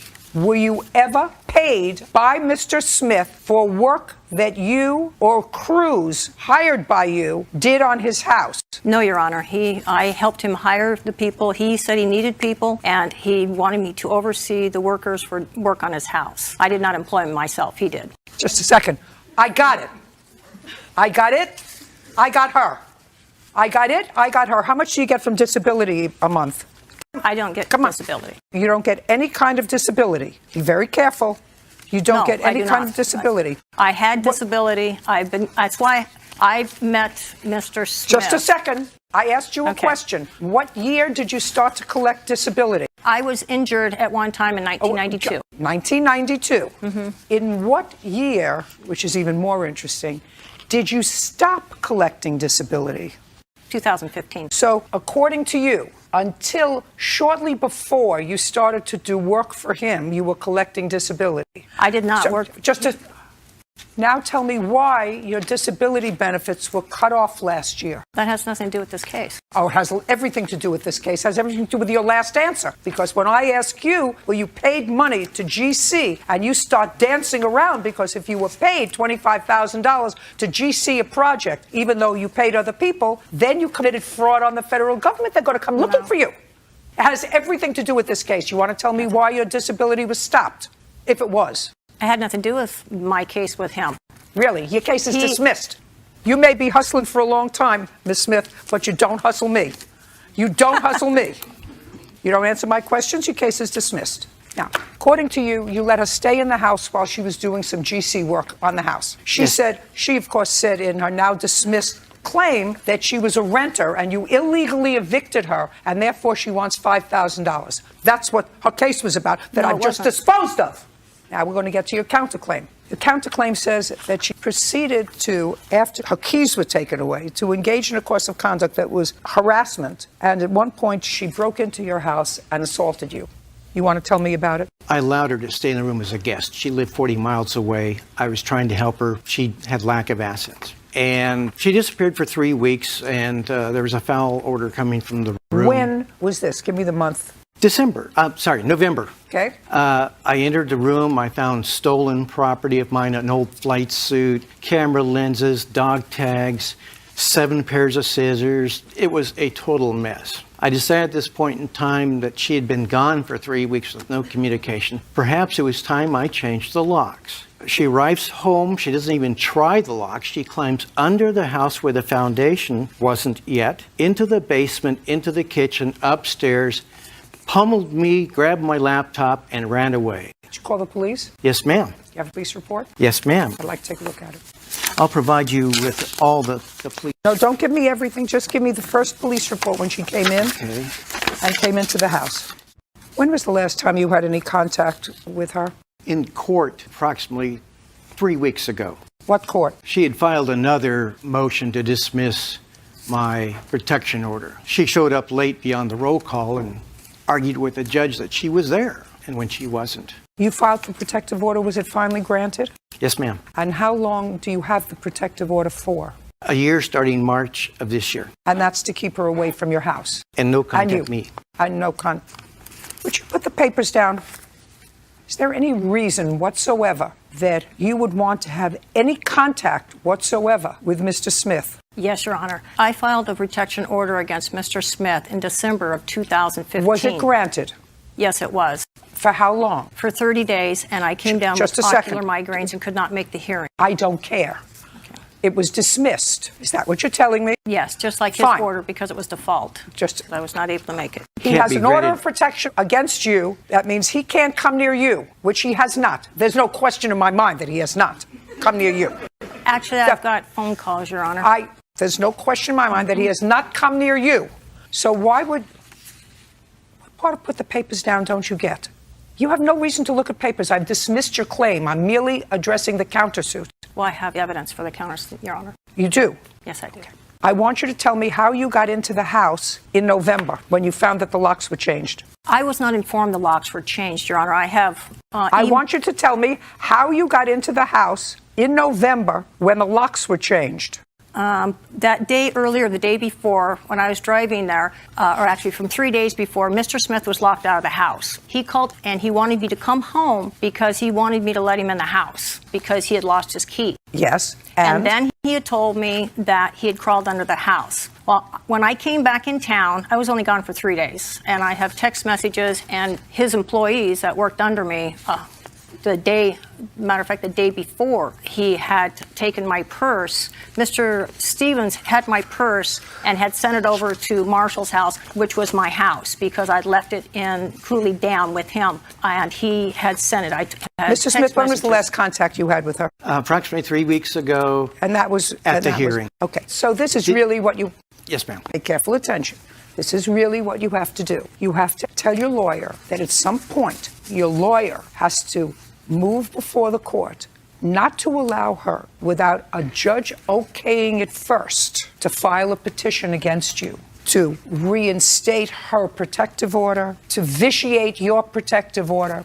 Sometimes when people file serial orders and there's something wrong with them, judges will do that. They will say, before a clerk can file anything, it needs a judge's counter-signature. Do you understand? What does that mean? I would like to make one short comment. Yes. The judge at the last hearing stated she's a vexatious litigant. I mean, those are nice words. If they were said, that doesn't mean an order. Yes, ma'am, I understand. By a judge that says, before you may file another proceeding against Marshall Smith, you must get judicial approval to do that, which means the judge has to look at the allegations, look at the history of the case, and say, not again on my watch. Do you understand? Your counterclaim is dismissed. You have an attorney. Your claim is for sure dismissed. We're done. Mr. Pritchard, you know the defendant because he is the brother-in-law of this young lady who is either your girlfriend or your fiance, that's how you refer to her. That's correct, yes. And you have an order of protection against him because he beat you up. Correct, yeah. He assaulted, there's no such thing. He assaulted you. Yes. And I know that Mr. Abrahamson, I know that you assaulted him. Yes, ma'am. Right. And you say you assaulted him because he's a stoner, which I assume you mean he uses drugs. No, Your Honor, What does that mean? Well, he has You say he's a stoner who took your sister-in-law, that's this young lady, Yes, ma'am. down a bad path. Yes, Your Honor. But you called him a stoner. Yes, Your Honor. What does that mean? Well, he smokes a lot of weed. He That's what I does a thought, lot of drugs. drugs. Yes, ma'am. And is that the reason you beat him up? No, ma'am. What'd you beat him up for? No, ma'am. September 14th, 2015, I had a camera set up in my computer room. I have a couple slot machines.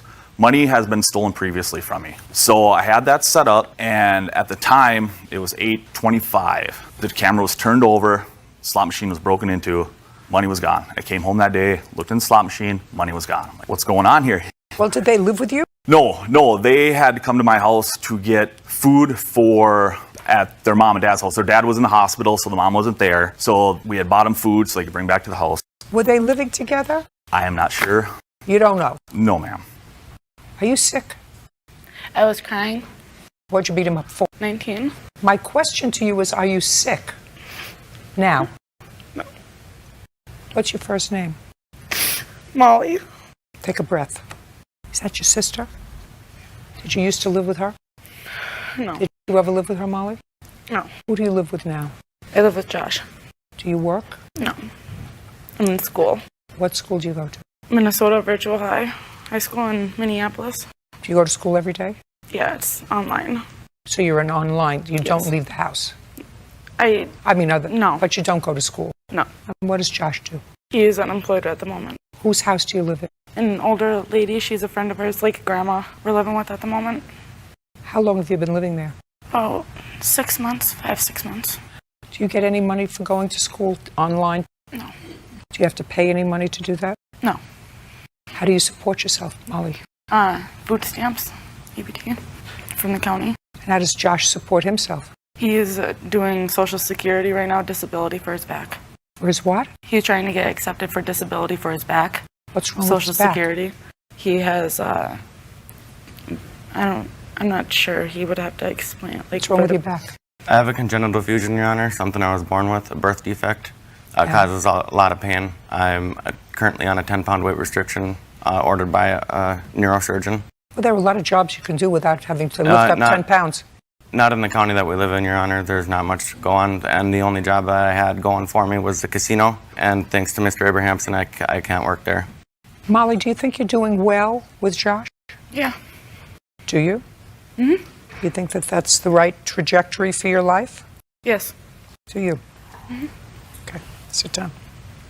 Do you see your sister at all? No. Because of him? I'm sorry? Because of him? Because of Matthew. So let's get back to the slot machine that was broken into. Sure. And I assume that what you're going to tell me is that it was your belief that Yes, the Your Honor. plaintiff Yes, Your stole Honor. your money. Yes, Your Honor. Tell me how you came to that conclusion. My son, he had to come home from school to get some picture for him. They had pictures that day. And he witnessed the car pull in at, what time was it? Do you want to? Stand up. The Tell me time- your name. Aiden Owen. Tell me about the day that the slot machine got broken into in the house. The money was taken. I went to school that morning and I, Where was your dad? at work. And your mom? At work. And how old are you? I went inside the house, climbed through the kitchen window because I didn't know that the key was inside the garage. And then I got the picture for him, walked down the street. Well, I locked the door. So you went out the door? Yes. And you locked the door behind you? Yes. And then I locked it and went back and I started walking down the road and I seen a Chevy Impala go by me that they used to drive. And obviously it was them. And I went Did you see who was in the car? No. Now, is this a well-traveled road? Yeah. How many times have you seen that car before? Probably every 2 months that I went to my grandma's. You said something about your grandma. Oh, I used to go to my grandma's every 2. And that's where you saw whose truck was it? Car. It was theirs, but they were borrowing it. From your grandmother? No. From whom? I have no idea. All I remember is they're borrowing it from a friend. What color? Chevy Impala. It wasn't a truck. I think it was a silver, grayish. How far from your house was it? Probably a block or 2 away. So you continued to go to school? Yeah. And it was based on that you assumed that he was the one who broke into the house? Well, not broke in. No, we left them the food, so they had permission to be in the house, just not grab the money. Oh, okay. So how did they get into the house? Key. We gave them the key.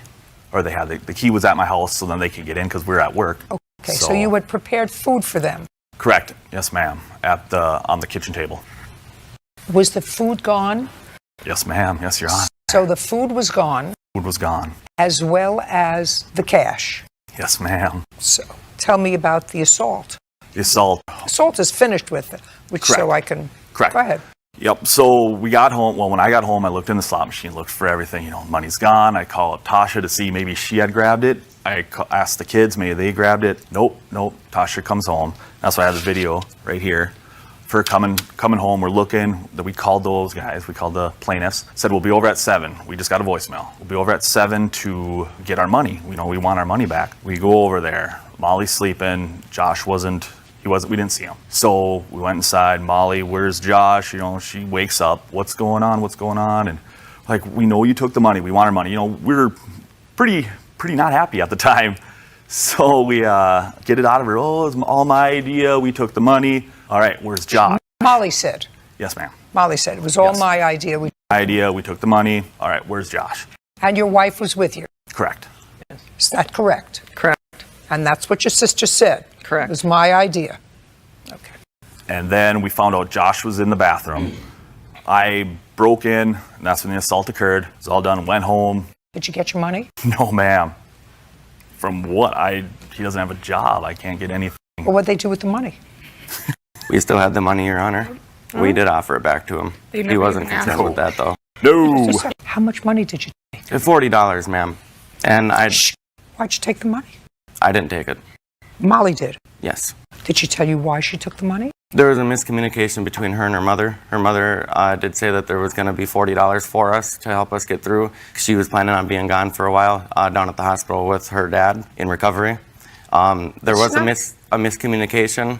I didn't know exactly what the whole deal was, but from what I gathered out of it, I guess we were supposed to grab it out of a bank account, but she had thought that it was supposed to be given to us from there. Okay, so that's when the assault took place. Yes, He pled guilty to something, and as a result of that, he got an order of protection. Yes. And this is what this case is about. Is your claim, Mr. Pritchard, that Mr. Abrahamson. Abrahamson, no, I can't say that. Mr. Abrahamson continues to violate the order of protection. That's correct, Your Honor. Mr. Pritchard, you've known this family for a long time, Yes. right? Yes. Was it Mr. Abrahamson's practice to go to the casino before you got the job there? Think before you answer the question, otherwise I bring Molly up, and Molly's not going to be happy if I bring her up. Do you understand? Yeah. Was it Mr. Abrahamson's practice? Some people like the casino, and some people don't go to the casino regularly. So you know them for a long time. Yes. And you're not a regular worker bee. So did you know that it was his practice to go to the casino for entertainment? Yes, Your Honor. I had worked there before. Okay. And how frequently did he go to the casino before? Before, from Once a week, twice a week, 3 times a week? maybe twice a month. On the weekends? Yes. And would you see him there? Yes. Where would you see him? On the floor at a slot machine. Did he go with his wife? On occasion, yes. A lot of times he Sometimes? was there on his own, yeah. And sometimes on his own? Yes. And when did this assault take place? Give me the September date. 14th Of last year. 2015. And when did you start to work at the casino? March of 2016. So you started to work at the casino knowing that he went there twice a month, either alone or with his wife. That's correct, Your Honor. Right. So it was not surprising to you to find him at the casino because you knew that he was a regular at the casino. That's correct. Great. Now you have a video to show me, I assume. There's something there to show me how you believe he harassed you. By the way, when did you leave the casino? When did you leave that job? At the end of May, Your Honor. Of 2016. Yeah. So you had that, listen to me. Yes. Hey. Yes. So you had that job for less than 8 weeks. Yes. Prior to that, where did you work? Before that, I was working for Dairy Queen, I believe. What do you mean you believe? Were you working for Dairy Queen or were you not working Yes, for I Dairy was. Queen? A cone and a little ice cream doesn't weigh more than 10 pounds. What happened to that job? I assume there's one Dairy Queen in your neighborhood? Yes. So it's very easy to find out? Tell me what happened to that job and when. I had left that job, Your Honor. We had new management. You had new management, so what did new management have to do with you?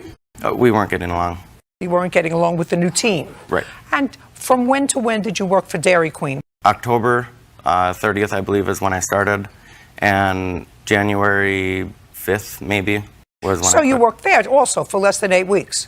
Yeah, And that was January of 2016. correct. And then you were unemployed for 2 months. And then you got a job and had that job for another 8 weeks. Now, prior to working for Dairy Queen, who did you work for?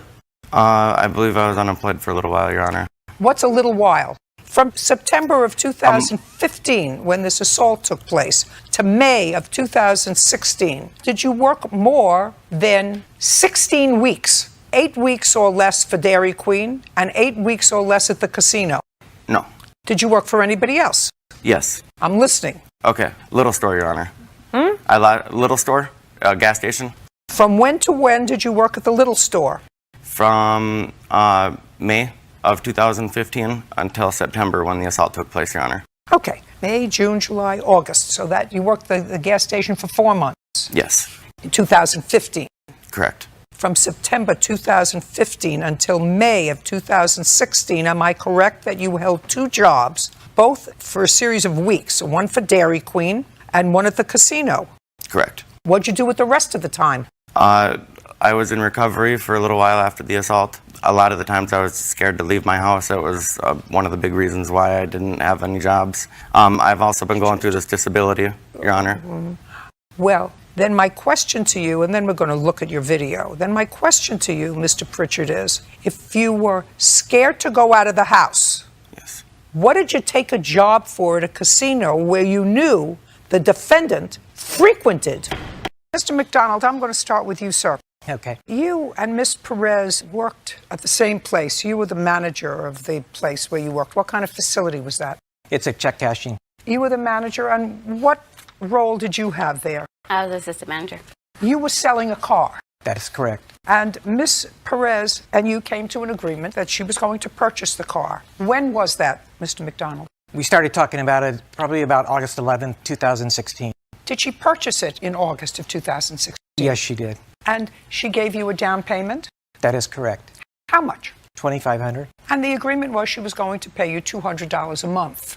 The agreement was that she would give me $100 every payday, which would be $200 per month, some months $300. And in the month of September, did the payment start immediately in September, or were they delayed until October? No, ma'am, they started till October 1st was her first payment. Did she make a payment in October?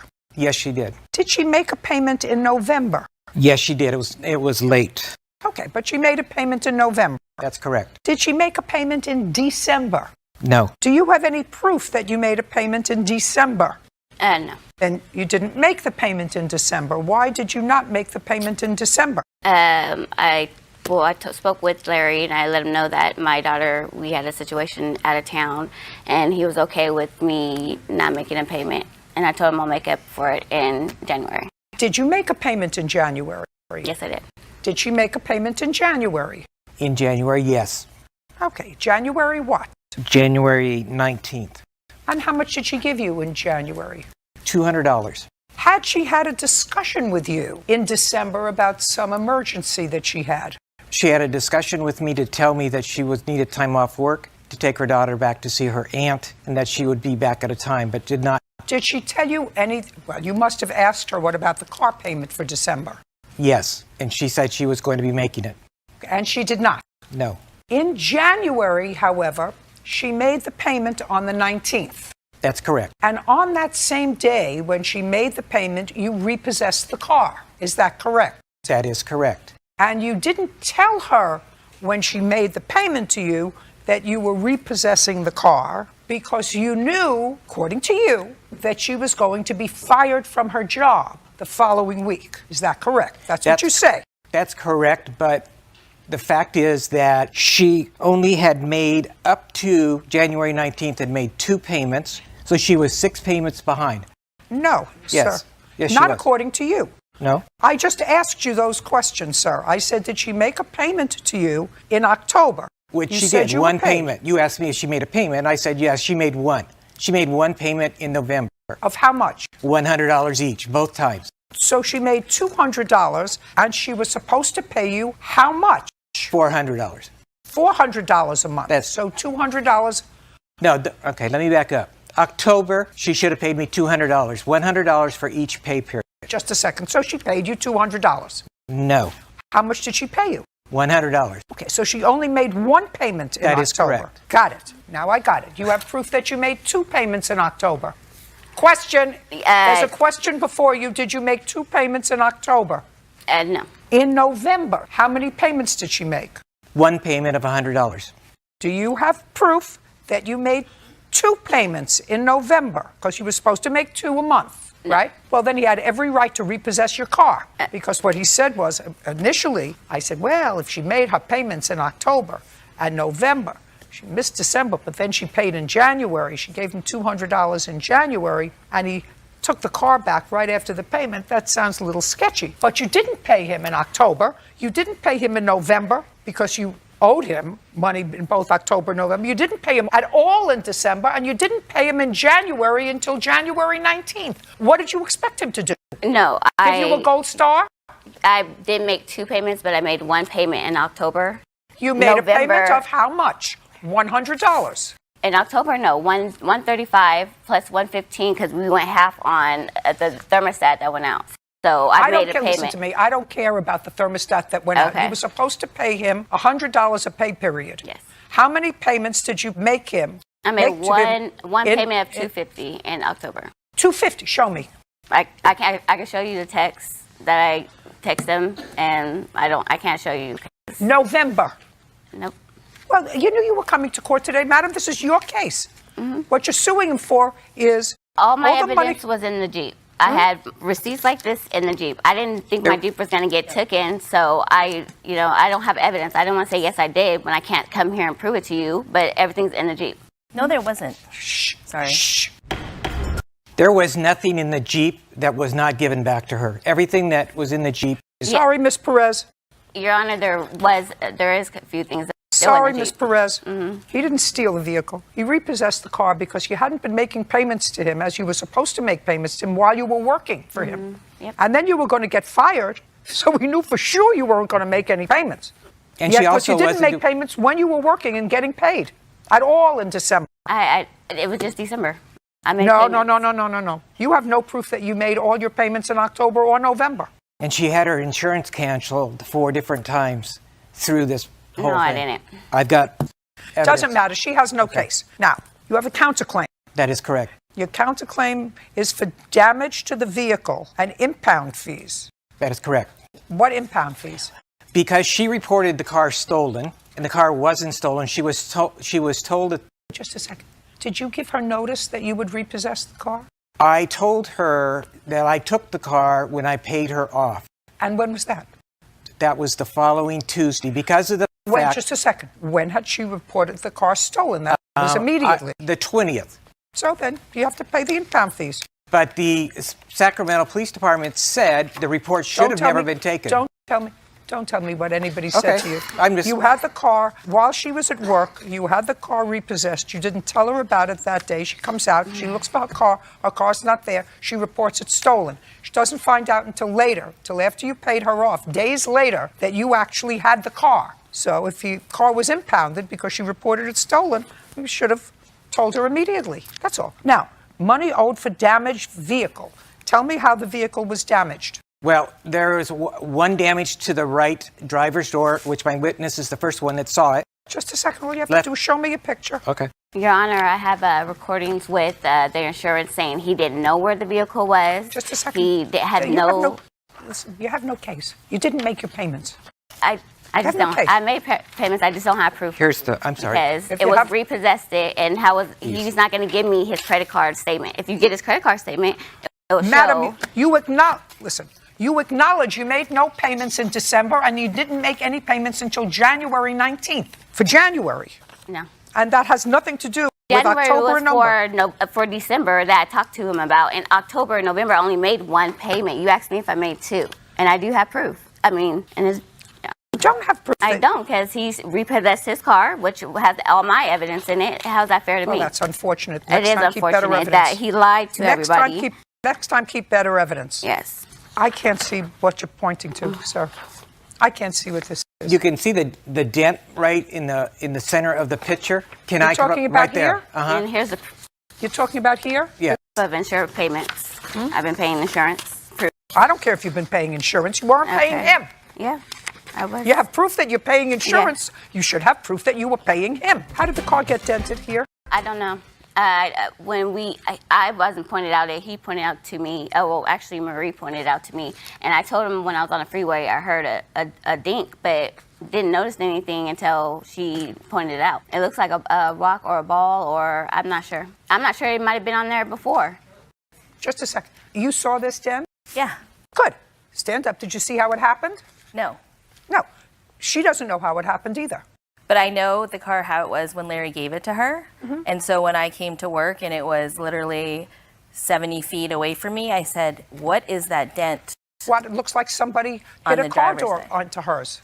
That's what it looks like. Yeah. It doesn't look like there was an accident. No. It looked like somebody hit their car door into hers. Or it looks like or a someone ball, took a foot. or a ball, right? Something. Your case is dismissed. Your counterclaim is for the missed payments. No. No? My countersuit is for the insurance to fix the vehicle. Why is mine dismissed? Why? I just told you why. I told you 4 times because you have no proof that you paid him in October and November what you were supposed to pay him. You acknowledge you didn't pay him at all in December, and you didn't offer a payment until almost the end of January.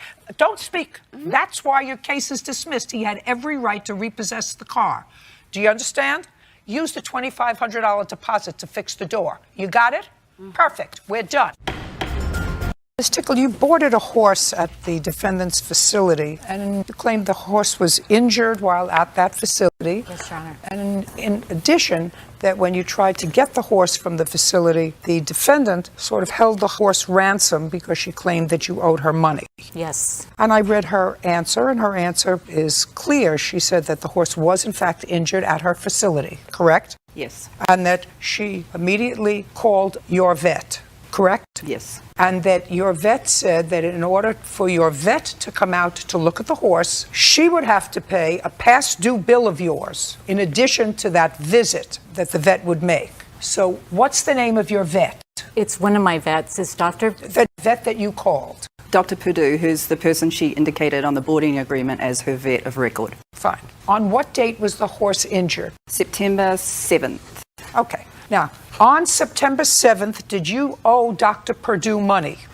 That's very easy. I can make a call. Yes, Your Honor. How much money did you owe Dr. Purdue? $280. How long did you owe Dr. Purdue the $280? It was 6 months or so, 9 months. Why didn't you pay the doctor their bill? I had sold my house and had moved. Well, and okay. You didn't pay the bill. Okay, so Right. she's absolutely correct. Called the doctor. The doctor said she owes me money. I'm not coming out to see this horse unless you pay what she owes me plus the visit. Which was $900, not $250. Not $280. Not $280. It was $900. That's what they told me. And it was a year No. in arrears. Now, on September 7th, did Miss Tickle owe you any money for boarding the horse? Yes, she had not paid September's board, which was due on the 1st. Did she pay August's bill? She did, but I think it was late. But she paid August's bill, so by September 7th, she really wasn't that much delayed. Not too late, no. But No. she had disappeared and the horse was supposed to be picked up on September 1st, and I hadn't heard from her and couldn't reach her. Just a second.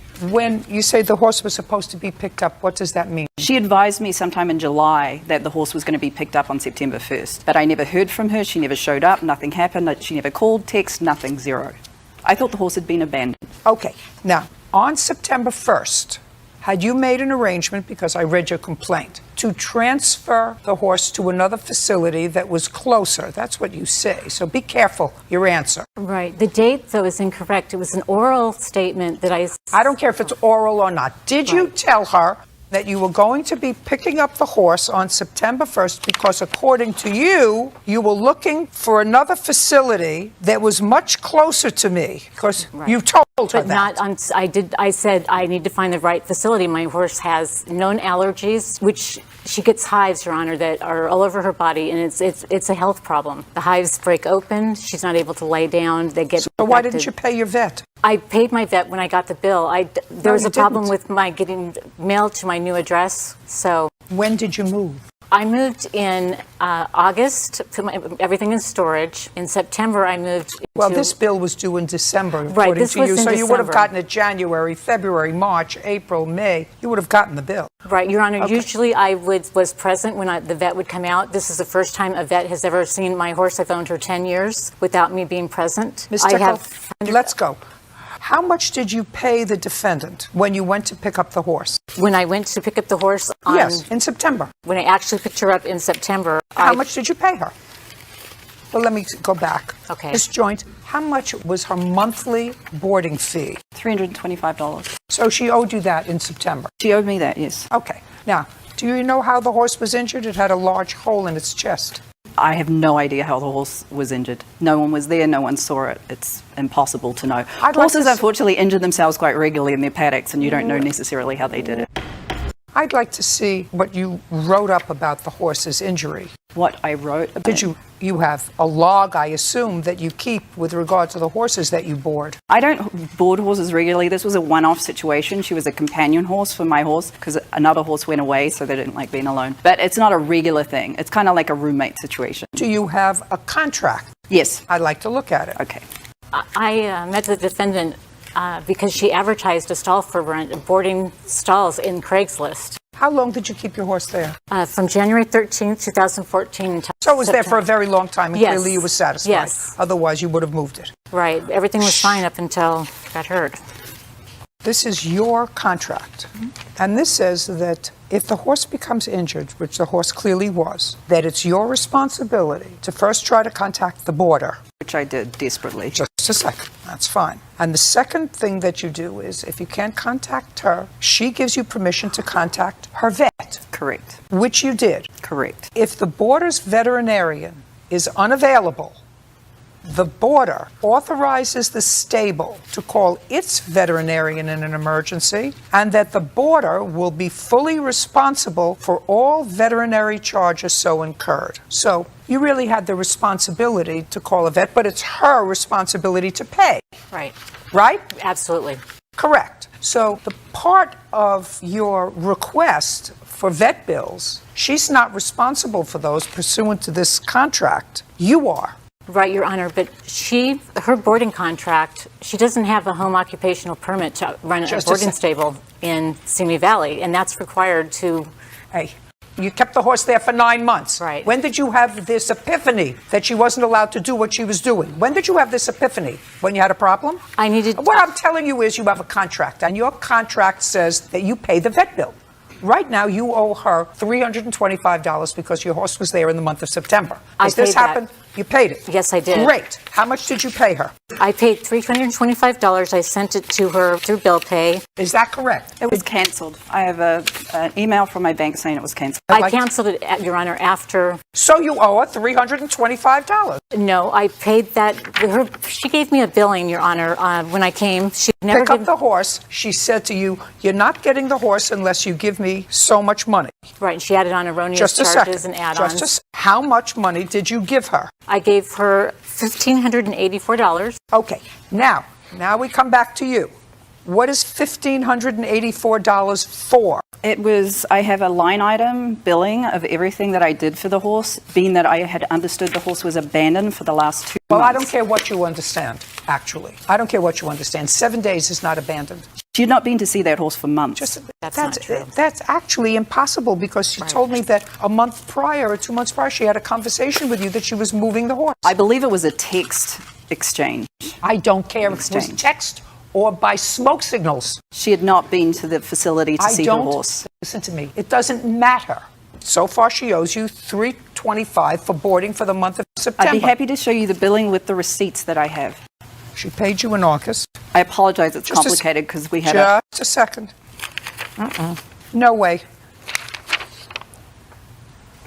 No way.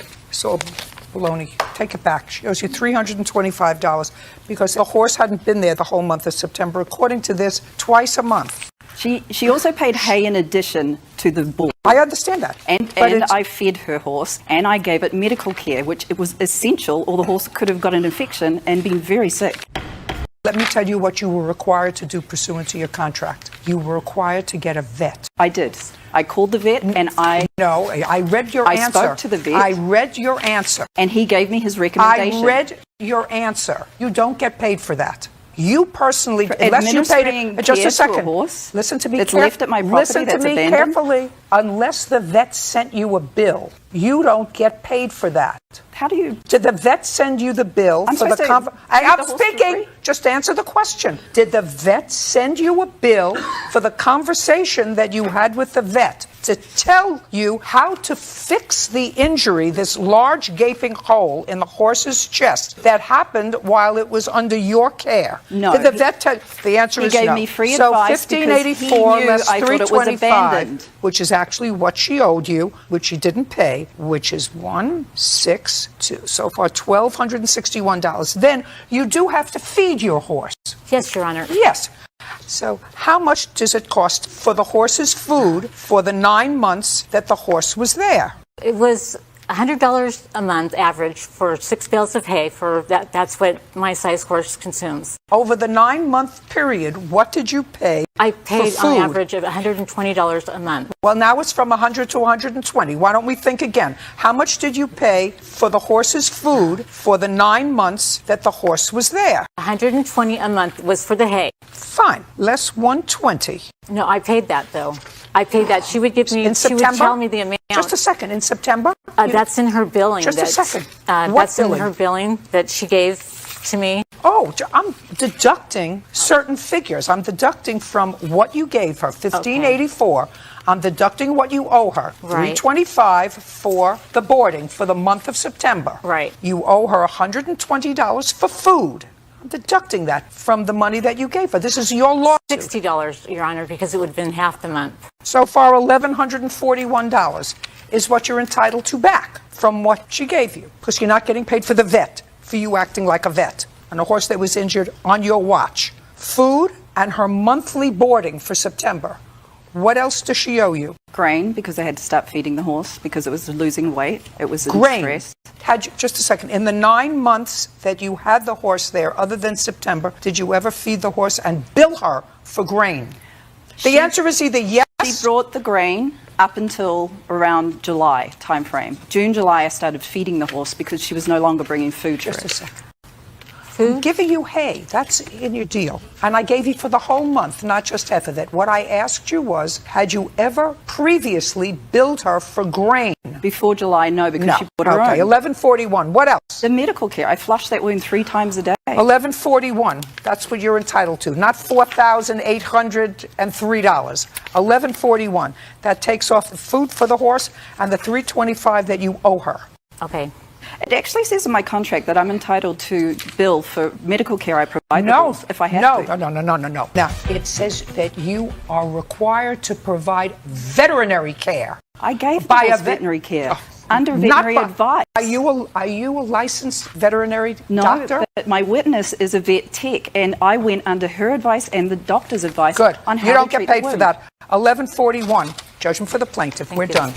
If it were her horse and the tables were turned, I would have called another vet and another vet and another vet. She didn't contact me for a week after the horse was injured. Until I had that horse, the gaping wound. I texted her, I called her, I emailed her. Sealed up and cleaned up. I went way above and beyond. I learned a lesson. I will never board at a private backyard facility. Take care of your animals and go visit them when you're supposed to. And certainly not through one I find on Craigslist. Ms. Pickrell, you rented a room in an apartment that was either owned or rented by the defendants. And it is your claim that it didn't work out, but it didn't work out in a sort of uncross your arms. It didn't work out in an almost unseemly way. And you were told to leave the apartment. You had already paid your rent for the month of May. Were the authorities called? Yes, the authorities were called on the 23rd until of May until the 27th of May. Every day until I was forced out of the residence. Okay. And what you want is you want your rent back because you had already paid June's rent?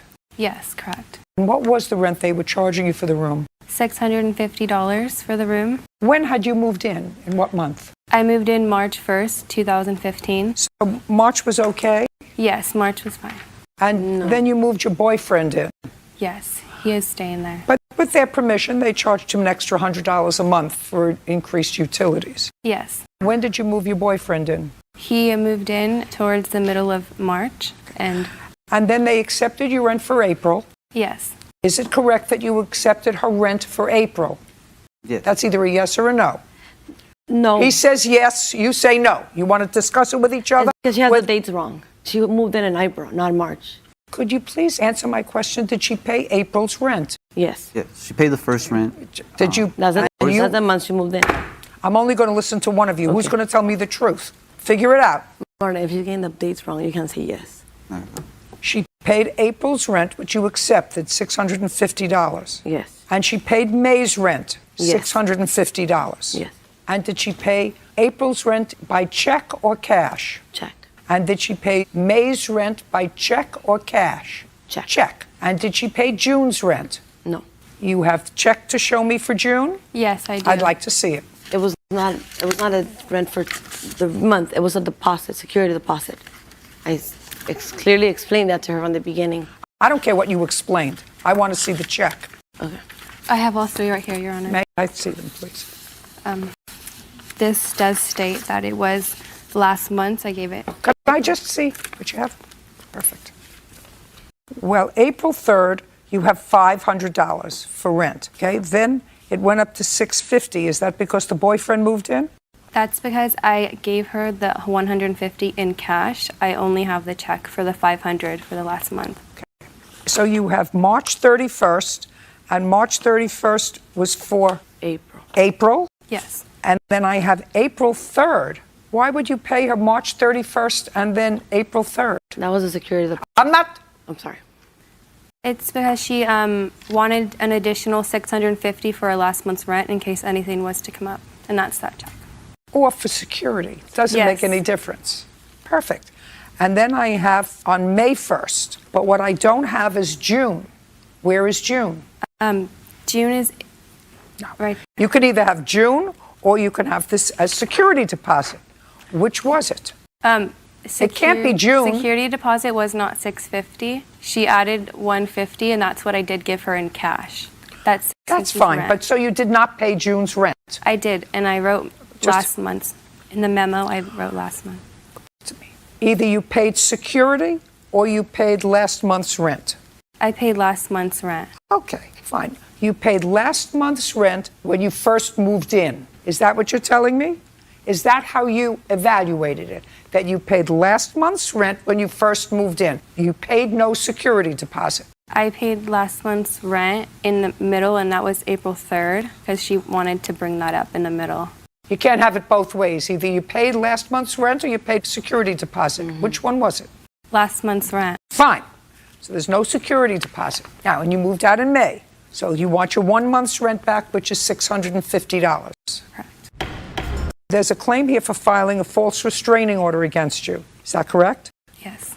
But you all went to mediation with regard to that. Am I also correct? Yes. And you resolved that case with a mediator. Is that also correct? Yes. So I'm not entertaining that unless they filed another restraining order against you. Did they? No.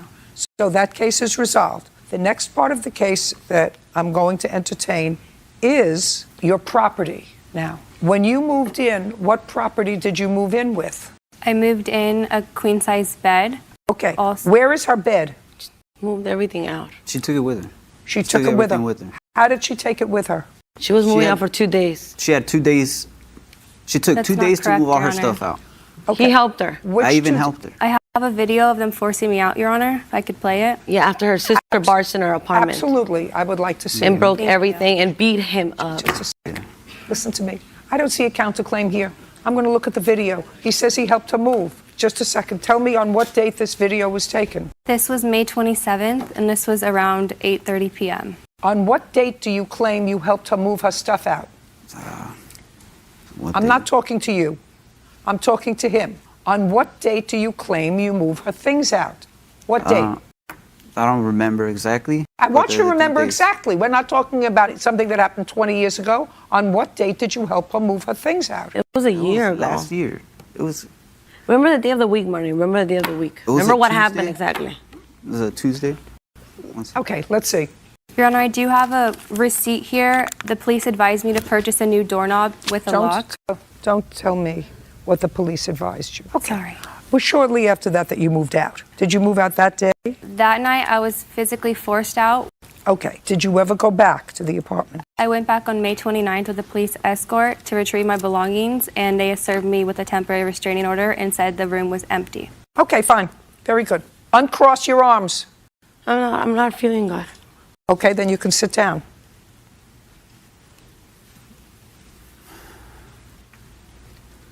On what day were you served a protective order? It was like the following day after she left. Do you remember the police coming back to your house with her on the 20th? Yeah, she came. Sorry. Do you remember the police coming back to your house with her? Yes. Do you remember the police going through the apartment and her room? Yeah, they went in. Easy to verify with the precinct.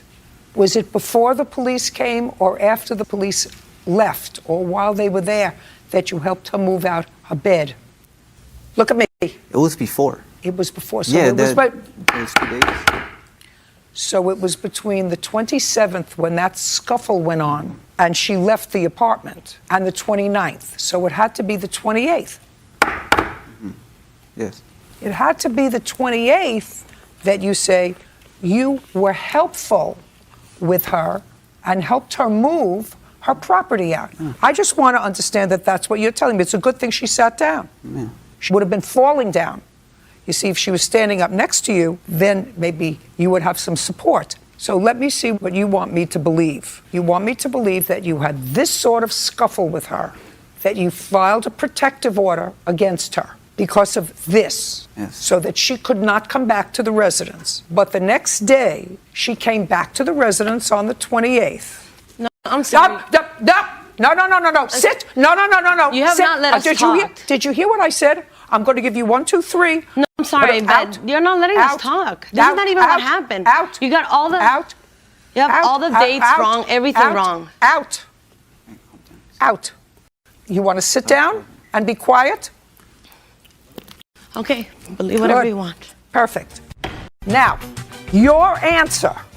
I'm not even dealing with her complaint. Your answer talks about all the dates, those 27th, 28th. So you want me to believe that after this kerfuffle, which occurred on the 27th of May, and the police came back on the 29th, I assume that you have a report that they went with you? Yes. May I see it? That in between those 2 days, you, being the nice guy that you are, helped her move her furniture out of the room. That's what you want me to believe? Yes, I helped her move her stuff. I never threw any of her stuff away. You may not have. Now, Mr. Torres, whether the $650 was the last month's rent, which was June, or security deposit, you do not have a counterclaim, which means that there is no claim made by you that there was any damage caused by her to the house, to the apartment. Yeah, we do. We got the evidence right here. Just a second. We got all the pictures. Just a second. Hand down. I don't have a counterclaim, sir. I don't care what you have there. There is no counterclaim here for damage. Well, what is a counterclaim? We just wanted her out. We didn't want nothing to do with her. We don't ever see her again. We just wanted her out, please. Sure. Can I just ask for 5 minutes? Put her out. 2 minutes. Put her out. I want to say. Put her out. Explain her Put her story out. for 2 minutes because I feel like you're Out. manipulating. Out. You're manipulating the situation with your questions. Out. Come this way. This is ridiculous.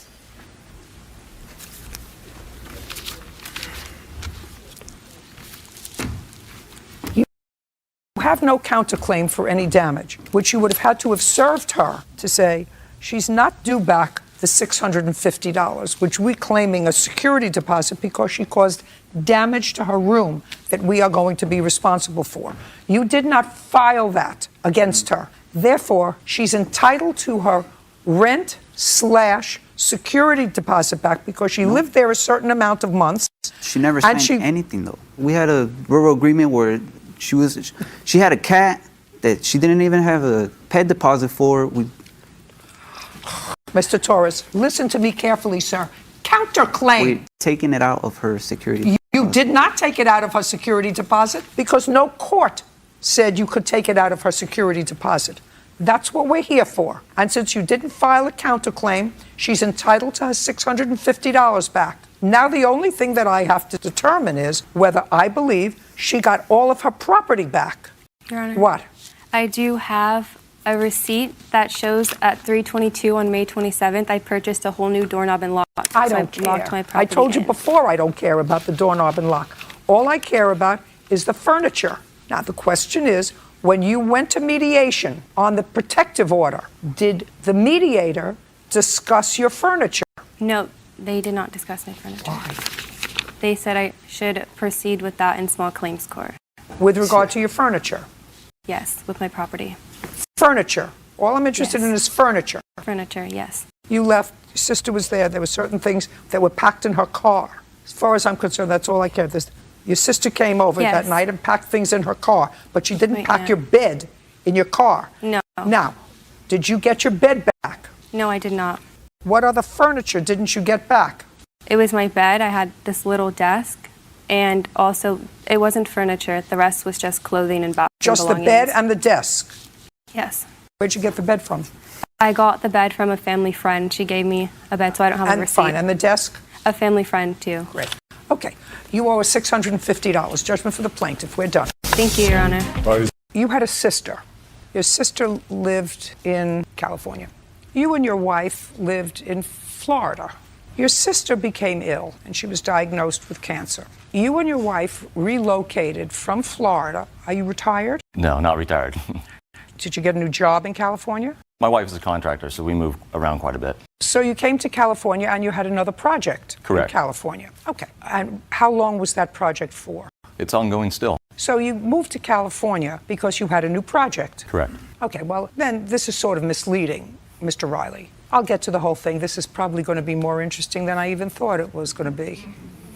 This is a situation. Your sister was sick in California. You came to California. You led me to believe in your complaint that you and your wife gave up your life in Florida to come to California to minister to your ill sister. That's what I get from. That's what I got from your complaint. Very much now true. it appears that you have a contracting job, and even though your sister is no longer with us, that contracting job is ongoing because that's what you and your wife do. So it was probably a combination of both things. In any event, you came to California with your wife for a job, which you're still doing, and you're still living in California. Yes. Still living in California, Still in even California. though your sister's not here anymore. Correct. Right. We're from California originally. It doesn't matter. I was just misled by the complaint. Maybe it was my own silly misreading I'd of love it. to clarify if I could. They saw But work here. I didn't ask you a question. Sorry. Sorry, Your Honor. In any event, your sister was here. She came to live with you for a while. She was ill. She was getting treatment while you were in California. And you are her closest living relative. Yes. Closest biological living relative. No. Physically close, yes. Biologically, we have 6 siblings. Oh, but she didn't live with any of the other siblings. No, she lived by herself until she lived with us. She was a single lady, Correct. no children. Never married, no kids. And the defendant is her cousin. Correct. So you took care of her, drove her to her doctor's appointments, did whatever had to be done. Sister For passes. months, I may add. For months. Years. Months, years, Just so you know. whatever. For months. You did all of those things, and your sister unfortunately succumbed to cancer. She passed away, and when her will was read, to your surprise, you were not made beneficiary of any part of the estate. Her entire estate went to her cousin, Miss Wells, as the beneficiary, but your sister did a double whammy. She made you the trustee. Correct. Okay, and that, I assume, Mr. Riley, if you and I are being honest with each other, was both irritating to you and probably to your wife, who was very anxious to talk to me before. No. Yeah. Not really. Wasn't irritating. It was irritating, but not for the reasons you say. It was not monetarily driven. I care for my sister. It was, I understand. It was a surprise. It's all it was just It was a surprise. It was a surprise. In any event, there was ongoing acrimony between you and Miss Wells. That is clear from both your complaint and her answer. But this is what your complaint is about, because it's the only thing that your complaint can be about. You ultimately turned over the trust to Miss Wells because you didn't want to be involved in it anymore. No, not There true. had been Not true. She didn't like the way I was handling the trust, and she Right. She stripped didn't me of my like as trustee duties. beneficiary the way you were handling the trust. And she said, in her mind, you were dissipating the trust. And since she was the beneficiary of the trust and a together person, she said, I can take care of this myself and I'll spend the money differently. With 3 different attorneys, by the way. Doesn't matter. 6 months. Doesn't matter. Does to me. Doesn't matter. Okay. Do you see? What you're doing now is demonstrating just how irritated you still I'm sorry. are. I get emotional about my sister's death still. I'm sorry. Well, this isn't about your sister's death. This is about money. Okay. If you were emotional about your sister's death, then you would have said, you know, my sister died. She knew how she felt. It was her money. She felt, for whatever reason, either close to Miss Wells or she felt that Miss Wells needed the money more than you did, that you and your wife were doing okay. For whatever reason, it was her money. That's what she decided to do with it. So Absolutely. when people pass away, whether it be a parent or a grandparent or whatever, and you as a relative don't think that you're getting the appropriate love from the deceased by way of monetary reward, it's irritating. Happens all the time. And you're not unusual for that. But this is what you're not unusual for that. But this is what your case is about. It's not. After Sorry. Miss Wells took over the trust and finally got into the condo that was very much in dispute, she found that there were certain things missing from the condo. And as a result of that, she notified the insurance company because evidently your sister had homeowners insurance. She found laptop missing. She found someone had purposely damaged a sleep member bed. I really want to speak to that if you let me. Just a second. No.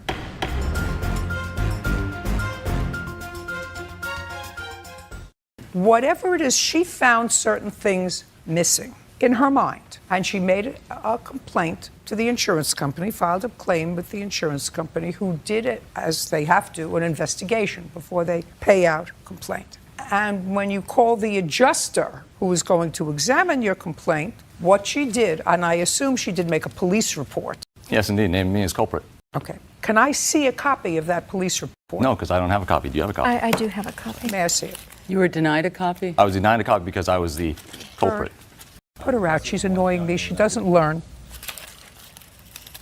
Not a free-for-all. It's an out. Come on. Oh, I beg It's your an pardon. outie. Pardon me. Thank you. No, you can stay.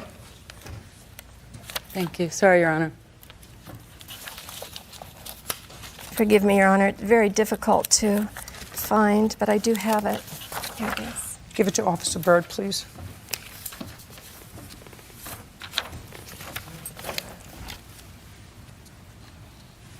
May I ask what date that was filed? Okay. So what she says in this Sheriff's Department report, have you seen it? I have not. Okay. Well, I'm going to tell you what it says. I appreciate that. It says she inherited the apartment from her cousin who passed away. Prior to moving in, she says where she lived, and she had seen photos of the apartment, she the defendant, and its contents, and through email exchanges prior to her cousin's passing away. On May 26, 2016, Anna moved to the apartment. Sorry, when? She looked around on May 26, 2016. Your Honor, That's what may I it- correct that? I didn't move Just, there. I was only I'm reading, walking. listen to me, don't correct anything. I'm reading to him what the police report says. Yes. If it said something and it wasn't accurate, you should have corrected it at the time. Oh, yes. On May 26, 2016, Anna moved to the apartment. She looked around and inventoried the items in the apartment. She saw items were missing from the apartment that she had previously seen in photos. She believes another cousin of hers, Thomas Riley, who had access to the apartment prior to Anna's arrival, entered and damaged the mattress on the bed by cutting out a portion of it with an unknown object. She's lying. She also believes he took various other items from the apartment. She does not know for certain if Thomas took the items or damaged the mattress, but she stated she was in a battle with Thomas over being appointed trustee of her cousin's estate. Anna did not desire prosecution and did not want Thomas contacted over the matter. She stated Thomas is emotionally unstable and did not want to aggravate Yeah, him. right. Anna wanted the matter documented for insurance purposes. If I may. You don't have to. I'm formulating a picture. Do you understand? I understand. And as very often happens in a legal landscape, the landscape is changing, Mr. Riley. True. And it's changing in your favor, sir. Okay. Now you got a windfall. You inherited this apartment and whatever money was left in the estate, if there was any. If it had happened to me, I wouldn't have looked at draperies, 2 sets, 92 inches, $650. Sleep number bed, king size, model 1, $6,000. Moen brand shower heads, $2,000. A Galaxy Pro Tab. Dishes, $350. Bissell Pro Heat Steam for the floor. White bleach cruiser bicycle. A purse for $1,000. How much in total did you get from the insurance company? $16,000, Your Honor. I have. Just a second. $16,000. Yes, Your Honor. None of which, actually, you paid for. Correct. Yes. All of which your cousin paid for. Yes, correct. Yes, correct. And the single most expensive item was a Sleep Number bed. Correct. And you gained access to the apartment in May of 2016. I said gained access to the apartment. That's what it says in the police report. It says Anna moved to the apartment. Your Honor, was the first time I was ever at the apartment. June? June 24th. June 24th. This is my problem with you. Yeah. Yes. You're getting ready for the problem. No, I can explain. No, you can't. There is no way you can explain it to me. Because if I came in and I found all of those things missing and found the $6,000 bed destroyed, I would have made a police report that day. Your Honor, Just a second. I would have made a police report that day. You made a police report 2 months later and were very, very clear that you were making the police report for insurance purposes only. Made it very clear to the police. Your Honor, I can explain the dates. I didn't understand that I had to make the report from that location. I left because I had appointments and I was working full-time. How old are you? Well, hate to say, listen, I'm old enough. I'm old enough. Nothing that you can say to me, Zippo, that you can say to me after being involved with him for an extended period of time in a contentious situation, that if you walked into the apartment and you found somebody had taken a knife to a $6,000 bed, that you wouldn't have called the police right away. Right away. I called my attorney. Actually, I was on the phone with my attorney, and she told me. Don't tell me take a what picture. she told you. Listen to me. I'm not interested in what she told you. That's hearsay. There is no way that you would not have made a police report. Now, what is his case about? His case is about the following. As a result of you making this statement, and in order to clear his name with the insurance company, because the insurance company paid you. Yes. You have wanted to part collect from me. That's why you hired the attorney. I understand. I said the landscape Your is Honor. changing. The landscape is changing. Do you understand? I do. I'm sorry. Your Honor, the insurance company told me to take my time in making the report. Just a second. Just a second. Don't tell me what the insurance company told you. That's hearsay. Second, Yes. because I heard you, I don't believe you. No, I had to listen to me. investigate I and don't get all listen of to the me. pictures. I don't believe you. Let's be clear. Okay. I don't believe you. So you paid $800 for to my legal attorney. fees. You have a copy of the bill. I do. I'd like to take a look Your Honor, at it. I have pictures to show the Speak not. condo. Speak not. Police report. The day you found it. Not interested in your pictures. Not interested in your request for $2,000 more When I for called the the deductible. department. Not interested. Okay. Did you sell the condo? Yes, I had to. Don't tell me had to. Did you sell the condo? I sold the condo, yes. Okay, let's see. You sold the condo for how much? $4,075. 407. The net was $120. So you got 100. Shh. Yes. Don't speak. You got $120,000. Yes. And I had just- to that point, I had paid $75,000 in mortgage fees, HOA fees, late fees, Great. interest, so you still have insurance, $75,000. utilities. Hey, you're still $75,000 in the plus column. Yes. Plus $16,000 from insurance. Yes. I know exactly what happened. $800. Judgment for the plaintiff. Your counterclaim is dismissed. We're done. Thank you, Judge. Mr. Campos, what do you do for a living? I'm a lawyer. Where? San Antonio, Texas. Hope you don't use that against me. No, I'm going to hold your lawsuit against you because it's stupid. Well, to me, it's personal, and if you got a bad haircut, I'm sure you would be happy. It's stupid.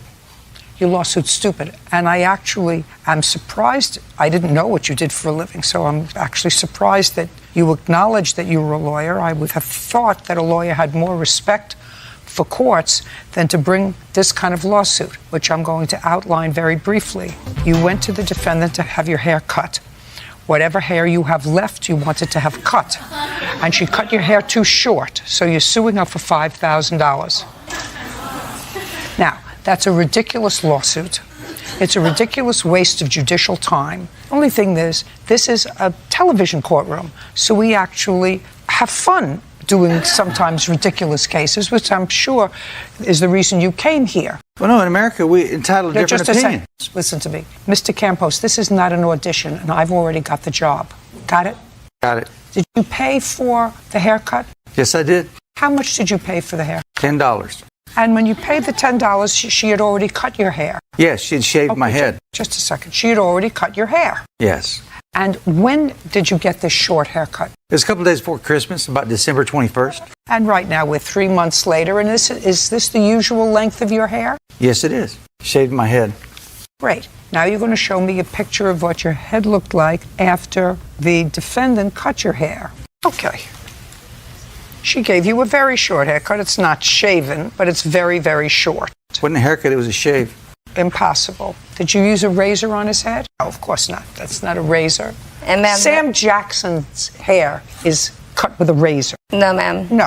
I didn't accuse her of using Just a razor. just I did an electric shaver is what she used. Right. That's fine. Your Honor. Okay, just a second. Not necessary. And it took probably about 3 weeks for your hair to grow out. Your opinion, I don't know, maybe a month. Whatever. It took a month for your hair to grow out. And were you working during that time, Mr. Campos? No, that's just a second. Were you working? That's a yes or a no during that month. Well, I'm self-employed, so some days I work, some days I don't. Yes, so I was working. The answer you were working, and you didn't work over the Christmas holidays. I wasn't claiming lost wages. Mr. Campos, it's not an audition, sir. I'm not auditioning. I'm just responding to what you say. I don't think you're cute. I'm not trying to be cute. Great. You're Good. trying to be cute. Good. You are cute. Mr. Campos, you are absolutely correct. That's why I have the job, and you get $10, and that's the judgment of the court. Goodbye. You don't want to hear the facts? We're done. Ms. Griffin, it is your claim that the defendant who you had hired on several occasions to do hair straightening for you straightened your hair the last time, and as a result of straightening your hair, you lost some hair, and you want to be compensated for that to the tune of $5,000. She says that she used the same product on you each of the 3 times you came to her salon, that the reason, in all probability, that you suffered hair loss is that you had your hair braided in between the second and third treatment that you had. And she has indicated that she has proof that you had hair braiding done between those 2 times, probably why you suffered hair loss. I assume that neither of you have a doctor or an expert here. Is that correct? Correct. Now, the first time you went to the defendant's salon was on what date to have hair straightened? Approximately June the 23rd. Of what year? 2016. And when was the second time? August 17th. How long have you been going to her salon? Since June of 20. In June of 2016, was that the first time you had your hair straightened? Approximately for 3 years prior to that. So you had your hair straightened 3 years before? Yes. At what salon? Her salon. How many times? Maybe 10. And then you stopped for 3 years? Yes. Why? Her prices were high, and I wanted to go natural. But then you went back? Yes. Because for the 10 times she had done it, you were satisfied? Yes. When was the third time you had it done? Approximately October the 20th. Between June 21st and October 20th, did you have your hair braided? No. Did you have any other process done to your hair? Shampoo and wash only. Where? At Plaza Salon. When was that? Approximately September the 4th, I did the first roller set. So it wasn't just a shampoo. You had your hair set with rollers. Shampooed and set. Mm-hmm. And when was the next time you had your hair shampooed and set at the Plaza Salon? Approximately November the 5th. And when for the first time did you complain to the defendant that you were having trouble with hair loss? On what date? approximately December the 18th to the 20th, somewhere around there of 2016. So let me understand this. You had your hair relaxed for the third and final time. Yes. October 20th, October to November, November to December. So 2 months later was the first time that you complained to her that you were having hair loss problems. That's when I called her because of the way. Yes. The answer is yes. Yes. And in between that time, you went to another salon. Early part of November. Did you go back, just for my own curiosity, did you go back to the other salon after November 5th? No. Why not? I usually go to the salon when I have something major going on. I had a baby shower that weekend. That's why I went and got the roller set. After that, I didn't have any major engagements to go to. So I put it in a ponytail, and that's how I wore it for up until I started coming out really bad. I couldn't tell how it was coming out because it was in a ponytail. And when I combed it, I could just see hair coming out. What else do you have to tell me? That the product that she used, she stated I only had to have a relaxer every 2 months. But the last relaxer in October that she gave me was different. The way she put it in my hair, she kept combing it, asking me, was it burning? And she never did that the prior 2 times. And the hair started coming out because I needed to have a relaxer before the 2 months. I needed it within 4 to 6 weeks, not the 2 months, because it was different. You have no case. You have no case. Okay. This is what I'm getting. You went to the defendant 10 times and you were satisfied. Then you stopped. You didn't go back for 3 years. Then you went back in June. You were perfectly satisfied. You went back in August. You were perfectly satisfied. You went back in October. You were perfectly satisfied. In between those dates, you went to another salon and had other work done on your hair. No chemicals. Yep. I don't care whether they were chemicals or not, but for 2 months. 2 months. I mean, if you were talking about, and I have never had my hair relaxed. I never had any reason to do that. But I know what having a perm is, because we used to get those as kids. We used to give each other perms, and there were times when I got them. So that's a chemical that you put on your hair, very similar to a relaxer. It just goes the other way. One makes it curly, one makes it straight. If your hair gets burnt and your scalp gets burnt, you know it right away, not 2 months later. Somebody puts something on your scalp to relax your hair or to curl your hair and it burns. You know it burns right away. The same way color burns. If someone puts color on your hair and you're allergic to that color, you're going to know it right away, not 2 months later. Unless you have an expert witness to testify that it could take 2 months to show hair loss from a chemical burn. That's what we're talking about. It didn't take 2 months. It took that for all of my hair to come out. It was coming out as the time went on. You took 2 months because that's the first time you called her. And she would have to be a psychic to know that you were having hair trouble before you called her. To me, if I went in to have a perm or color and my hair was burned, I would call the next day and I would say, gee, my scalp is burning, it's itching, it's on fire, something is wrong that you put on my hair. But you didn't have any of that. And you went and had your hair shampooed and rollered without any complaint. So you have no case. Now, on the flip side of that, you have a counterclaim. I do. And I'd like to see what the counterclaim is. You say that she slandered your business. She's been slandering me. I am a master educator, stylist, also. I want to see physically what you are complaining about. Okay. Well, what here's she a letter said from PBS. She's just going around the city. Just, well, I don't. It stops sales and business. Well, I don't know that. And you have no evidence of any. I just would like to see it. What is this? Well, he is the owner of the salon. So when he got the information. Listen to me. From other. This is hearsay. It's not admissible. You want to show me slander? You show me something that she wrote, someplace that she published something that was untrue about you. I'll be more than happy to see it. She blocked me from her Facebook. Well, then I can't help you, Miss Childers. Well, that's it. She's been slandering my name. I don't know it. that. I know. I understand what you're saying. You know, just because you say it doesn't make it true. Just because she says that you burned her, it doesn't make it true. What? Tell me your name. Marie Adams. Miss Adams, how do you know her? I've been getting my hair done by Cola since 2006. Okay. And do you know Miss Griffin? No, I don't. Have you ever met her before today? No, I haven't. What is she going to testify to? She's never met her and she doesn't know her. It's all over that Diane. We're done. You need proof. You need a witness that heard her say something. You need something that she published for people to read. This is hearsay. This is from somebody who you could have brought instead of her. right? They couldn't come. I guess so. Okay, we're done.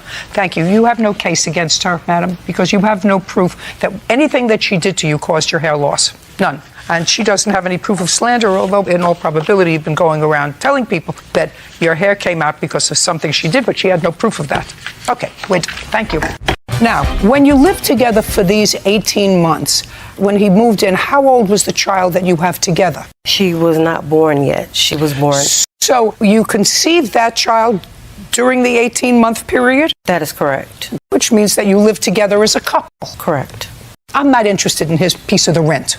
Do you understand? Do we have anything else? Late fees for what? It was a debit card that I had that was blocked, and I had to have it reordered due to the fact that someone was calling in using my information, including my PIN number. What month? The later month of July, early August. That was after you had already broken up? Yes. Okay, did you do that? No, ma'am. So you didn't use her credit card after the two of you split up? No, I had no access to it. Okay, prove it to me, Ms. Hazel. Prove to me that he used your credit card, your debit card, after the two of you broke up. I don't care what happened before. You were living as a family. After you broke up, after July. After July, the only thing that I have is showing that my particular debit card was compromised. I need proof that he did it. He says he didn't. Unfortunately. Okay, so you have no case. So your case is dismissed. Now he has a counterclaim. He has a counterclaim for an unpaid loan. Now let's deal with an unpaid loan. This is what I'm getting from your papers, Mr. Holliday. Yes, ma'am. Of an unpaid loan. You borrowed money from your aunt. Yes, ma'am. And gave that money to the plaintiff because there were outstanding bills. Well, it was at the time that when they was going to court because the landlord was subleasing it out. Listen to me. Was that while you were still living together? No, ma'am. It's not. You had already moved out. No, it was actually on the tail end of it, right before she... Just to answer my question, sir. No, ma'am. Were you still living together when you gave her the $1,000? No, ma'am. Is that correct? That is correct. Okay. Then I want you to tell me about this $1,000. He's out of the house. You say, I kicked him out of the house in July. Yes. Okay. So? Okay. You gave her $1,000? So, Your Honor, basically what was going on is I needed help. I just basically needed him to, I asked him to pray for me at first. Just a second.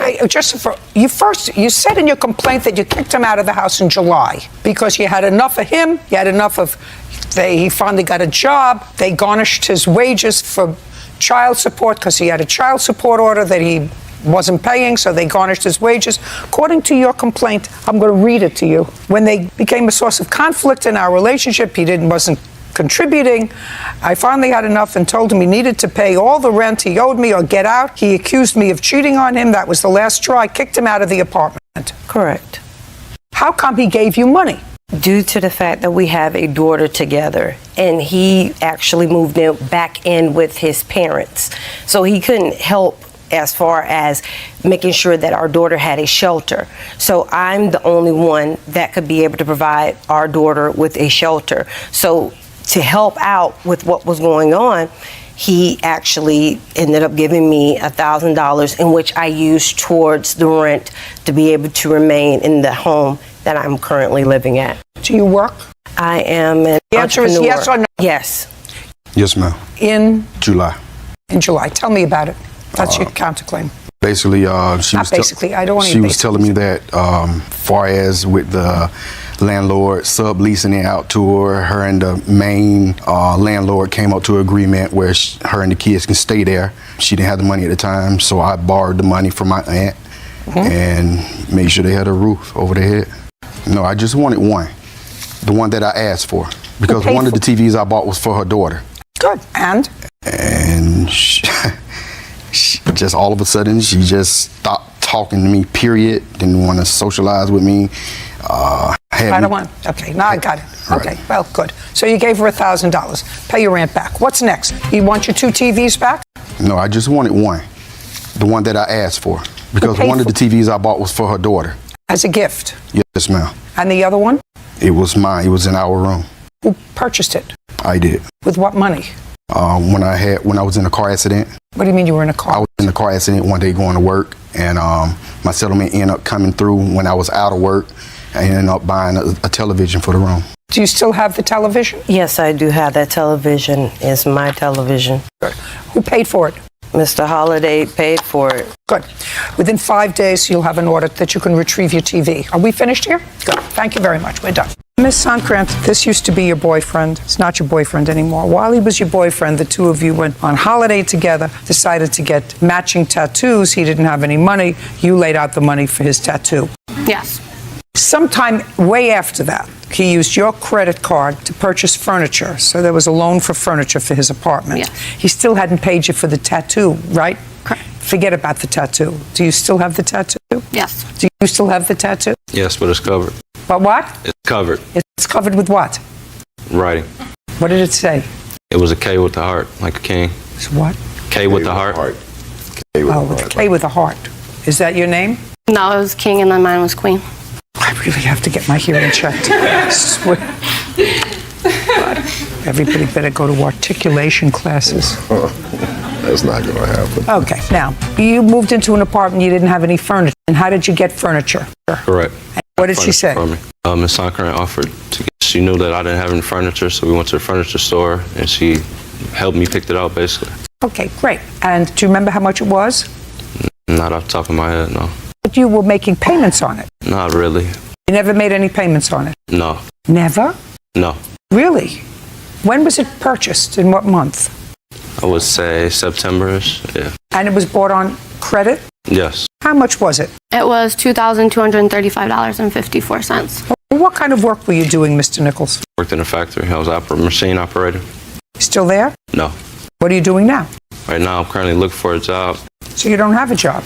No. And what kind of furniture did she buy you? It was a Serta mattress, king size, and the bed frame, and the TV. And you have a new girlfriend? Yes. Do you watch the TV with your new girlfriend? Yes. And you sleep on the mattress and the frame? Yes. You think it's right that the plaintiff pay for that? I mean, it was a gift. It might have been. I'm just asking you if you think it's right that she pay for it. Now, Miss Sonkrant. Yes. When did you and Mr. Nichols break up? In the beginning of December. When was the first payment due on the furniture? What would have been September? October 24th. Who made that payment? He made that payment. Show me. I only have the bills. I don't have it showing that he paid, but I have evidence of him saying that he was paying me. I would like to see that. All these. Isn't it nice I got rid of the new girlfriend?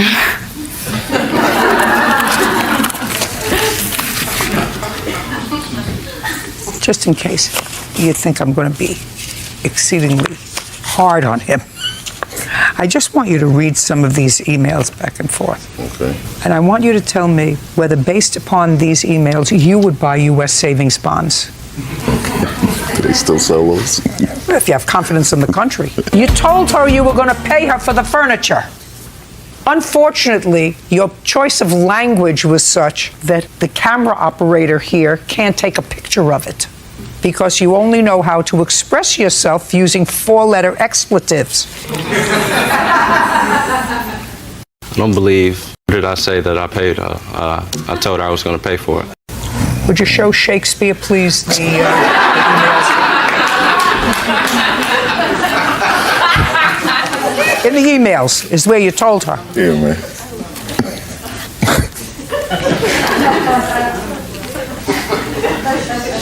Now you see where you told her you were going to pay her? Yes, I remember those conversations. Good. $2,235. Judgment for the plaintiff. We're done. How old are you, Miss Telly? 19. Do you work or go to school? Both. Where do you go to school?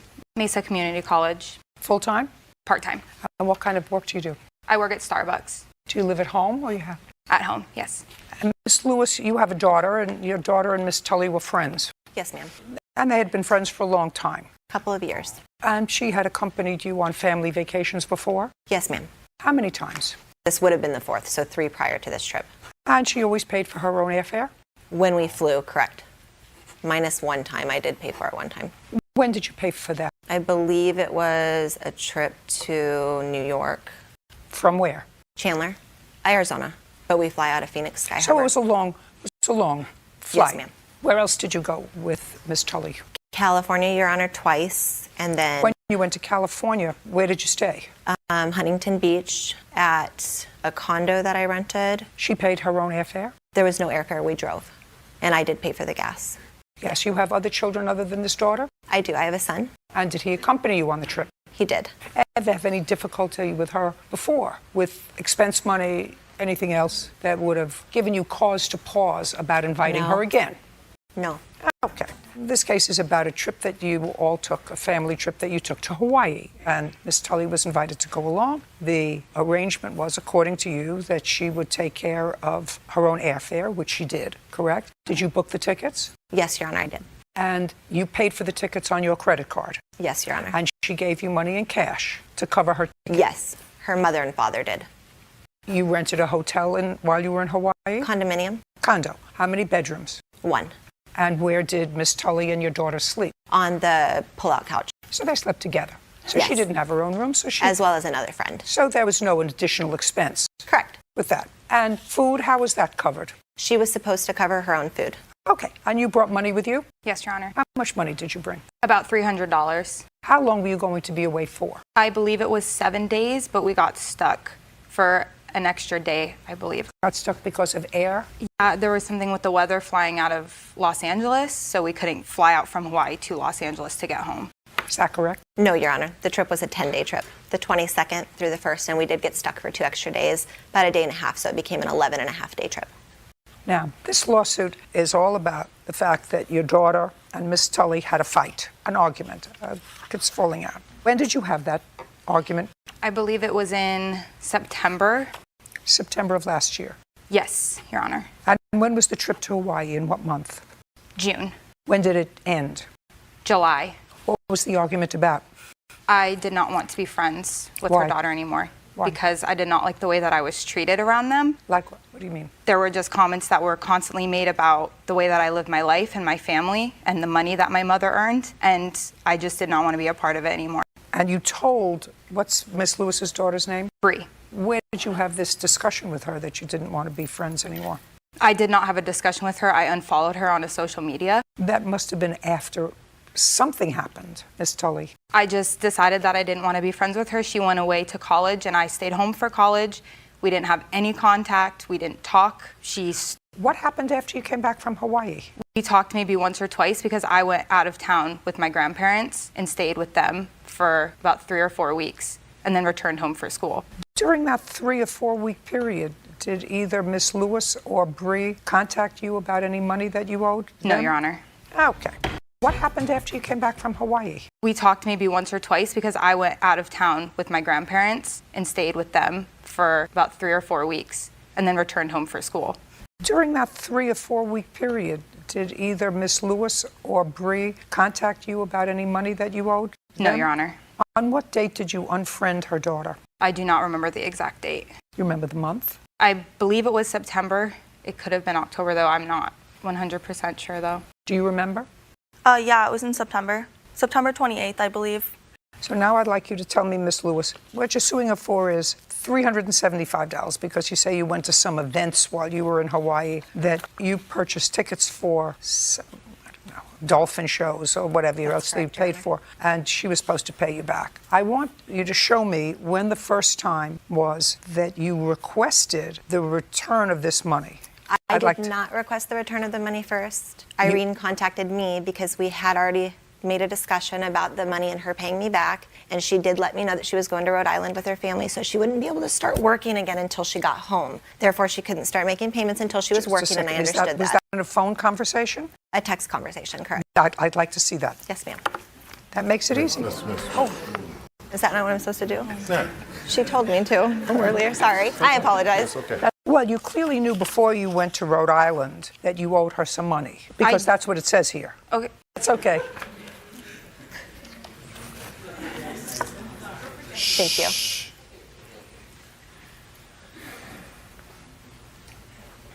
Yeah, but I didn't.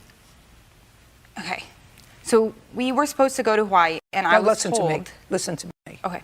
You clearly knew based on this text, hey, I'm heading home from Rhode Island today, so can you send me what I owe you from Hawaii? That's what you wrote to her on Sunday, July 31st. Okay. So you clearly knew that you owed her some money. And at some point, she responds on August 10th, I added it together and it was $375. And then you ask her for a breakdown. She gave you a breakdown. And some of it looks legitimate and some of it I can see why you might question. Okay.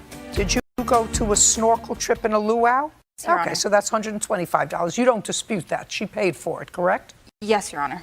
Okay. And you did go to see the sea lions. Yes, Your Honor. And she paid for that. Yes, Your Honor. Okay. I'm taking off $20 for food because that's ridiculous. What's a $25 baggage fee? I'm not sure, Your Honor. I paid for my baggage. Okay. What's the $25 baggage fee? Ma'am, she paid for her baggage one way, not the other way. She couldn't afford it, so she asked me if I'd add it to her total, and I agreed to. Do you recall that? I do not, Your Honor. Well, she does. And what is $25 yard house? What is that? She was supposed to pay for her own food at meals out. I did try to make it easier on her because she was the only one that was struggling financially, so I went ahead and bought a lot of groceries at the grocery store and cooked many meals in the condo to save So money. what is yard house? It's a restaurant. Do you remember the yard house? Yes, Your Honor. I remember going to dinner there. Okay. And did the plaintiff pay for that dinner? Yes, Your Honor, but my meal was not $25. I don't know what it was. $250. Okay, so you acknowledge that there were certain expenses that you had, and I've taken some off that I actually can't justify. But that's still $250. Yes, Your Honor. Okay? Okay. Judgment for the plaintiff. We're done. Mr. Hazelton, the defendant is your mother, and it is your claim that she had you falsely arrested a little over a year ago for both stealing her property and for assaulting your sister, who tried to intervene and prevent you from taking her television. That's what the case is about. You spent, according to you, 6 days in jail. You finally bailed yourself out, and you want to be compensated for that. That's what the case is about. Okay. Prior to being arrested last year, when you were arrested on your mother's complaint, how many times had you been arrested before? A bunch. How many? More than a dozen? I could say yes. And were those, at least some of those arrests, drug-related? No. Were they alcohol-related? No. Were they physically related? Were they assault cases? Some. But what does that got to pertain to this case? Everything pertains to this case. Was some of them involving theft? No. Was some of them involving trespass? No. So they were all involving assault. More than a dozen cases. What I'm gathering now is information. So of the more than a dozen arrests you had, none involved drugs, none involved alcohol, none involved theft, none involved trespass, all involved assault. Is that a yes or a no? That's a no. What else do they involve other than assault? I'm just talking about this case, Your Honor. I'm talking about who the party... Mr. Hazelton, Officer Byrd tells me that you have had second thoughts about answering the court's questions, and you're asking me to reconsider the dismissal of this case. Is that correct? Mr. Hazelton, Officer Byrd tells me that you have had second thoughts about answering the court's questions, and you're asking me to reconsider the dismissal of this case. Is that correct?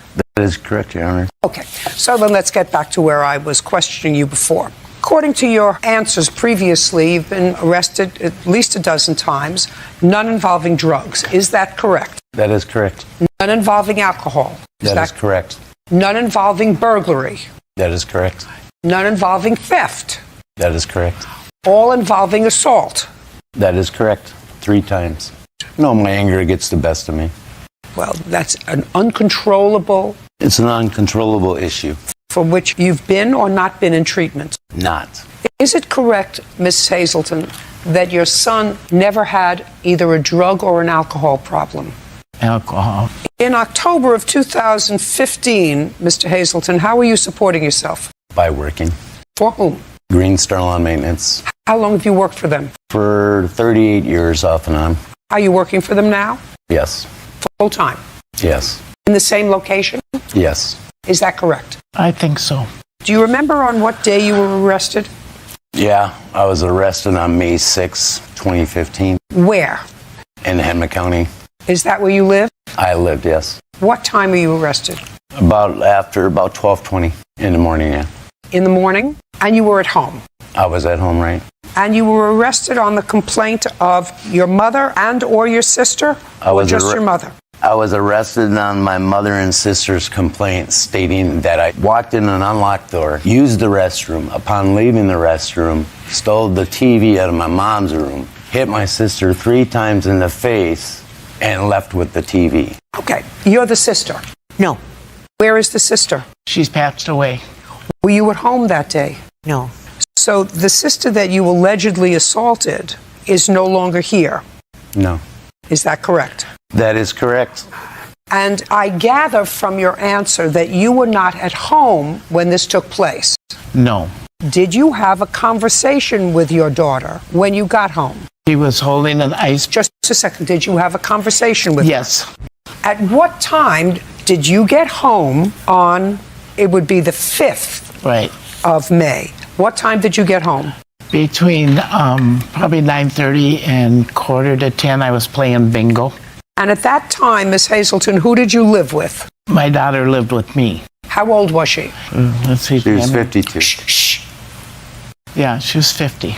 She was 50 then? Yeah. So when you came home, it was 9:30, 9:45, and tell me first what you saw. I saw her holding an ice pack on her face, and I asked her what happened. And she said Glenn came here to use the bathroom, so she let him in. And in the process of using the restroom, he came out with my 32-inch TV, and she went to stop him, and he hit her in the face. That's what she told me. And I was only in the house maybe 5 minutes before the police were knocking on the door. Had your daughter called the police? Yes. Okay, so she had called the police before you even got home? Oh, yes. Do you have the police report? No, I don't have that. Do you have the police Yes, I report? do. I'd like to see it, sir. Okay. Just the police report. You do know that these reports indicate that you were totally uncooperative, had to be placed in a hood, a spit hood, had to be put in an isolation area. Excuse me, Are Your you Honor. telling me that you were not high on some sort of drug or alcohol that night when they came to your home to arrest you? Excuse me, Your Honor. Let me first say this. I asked you a question, Mr. Hazelton. We had no, an I was agreement. not high. We No, I had- was not high. No, I was not on no drugs, okay? Okay. My actions speak louder than words.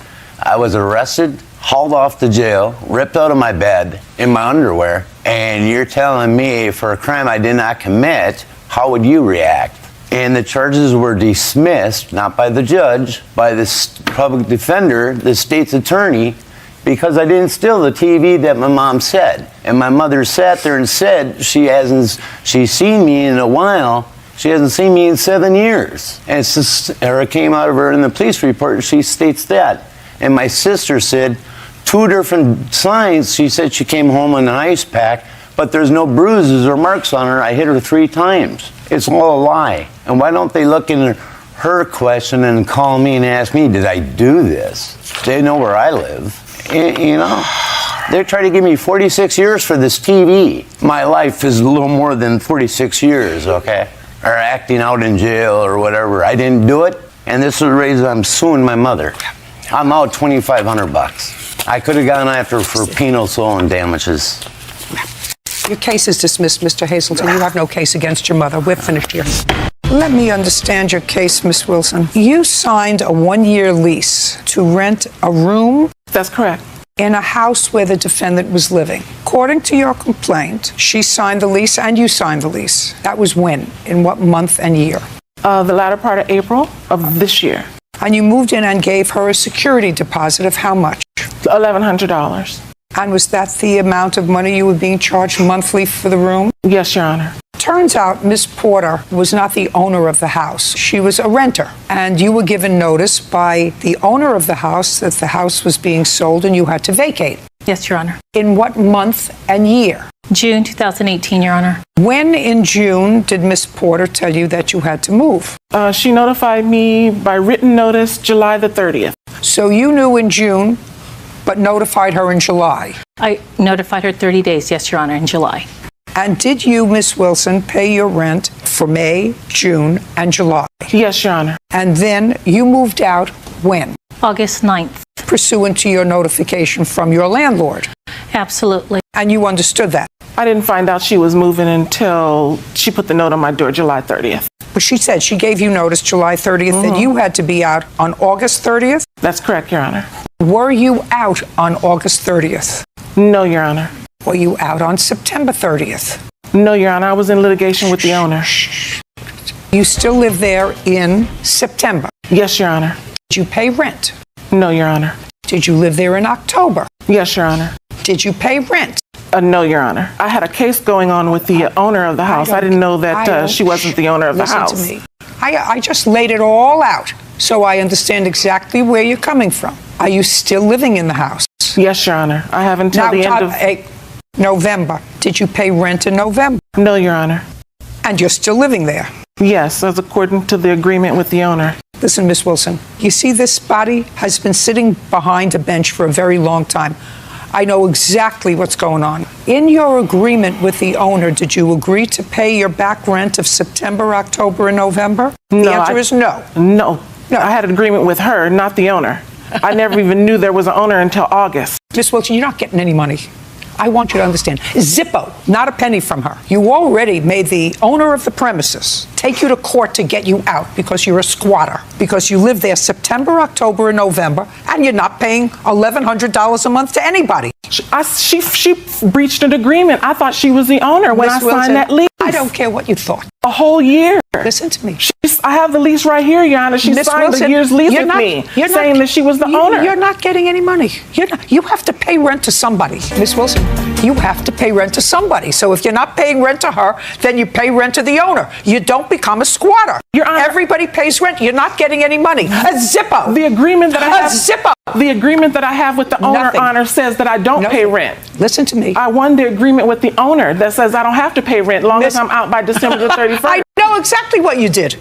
I know exactly what you did. You held up the owner and you said, I'm not moving, and you made the owner take you to court, get a lawyer. That's not true. I didn't have anywhere to go. They kept my money. Miss Wilson, you had plenty of money. You had $3,300 that you didn't pay in rent for the months of September, October, November that you lived rent-free, unless you can show me you paid somebody for rent. They wouldn't accept any money, Your Honor. Goodbye, Miss Wilson. Your case is dismissed. I know exactly what you did.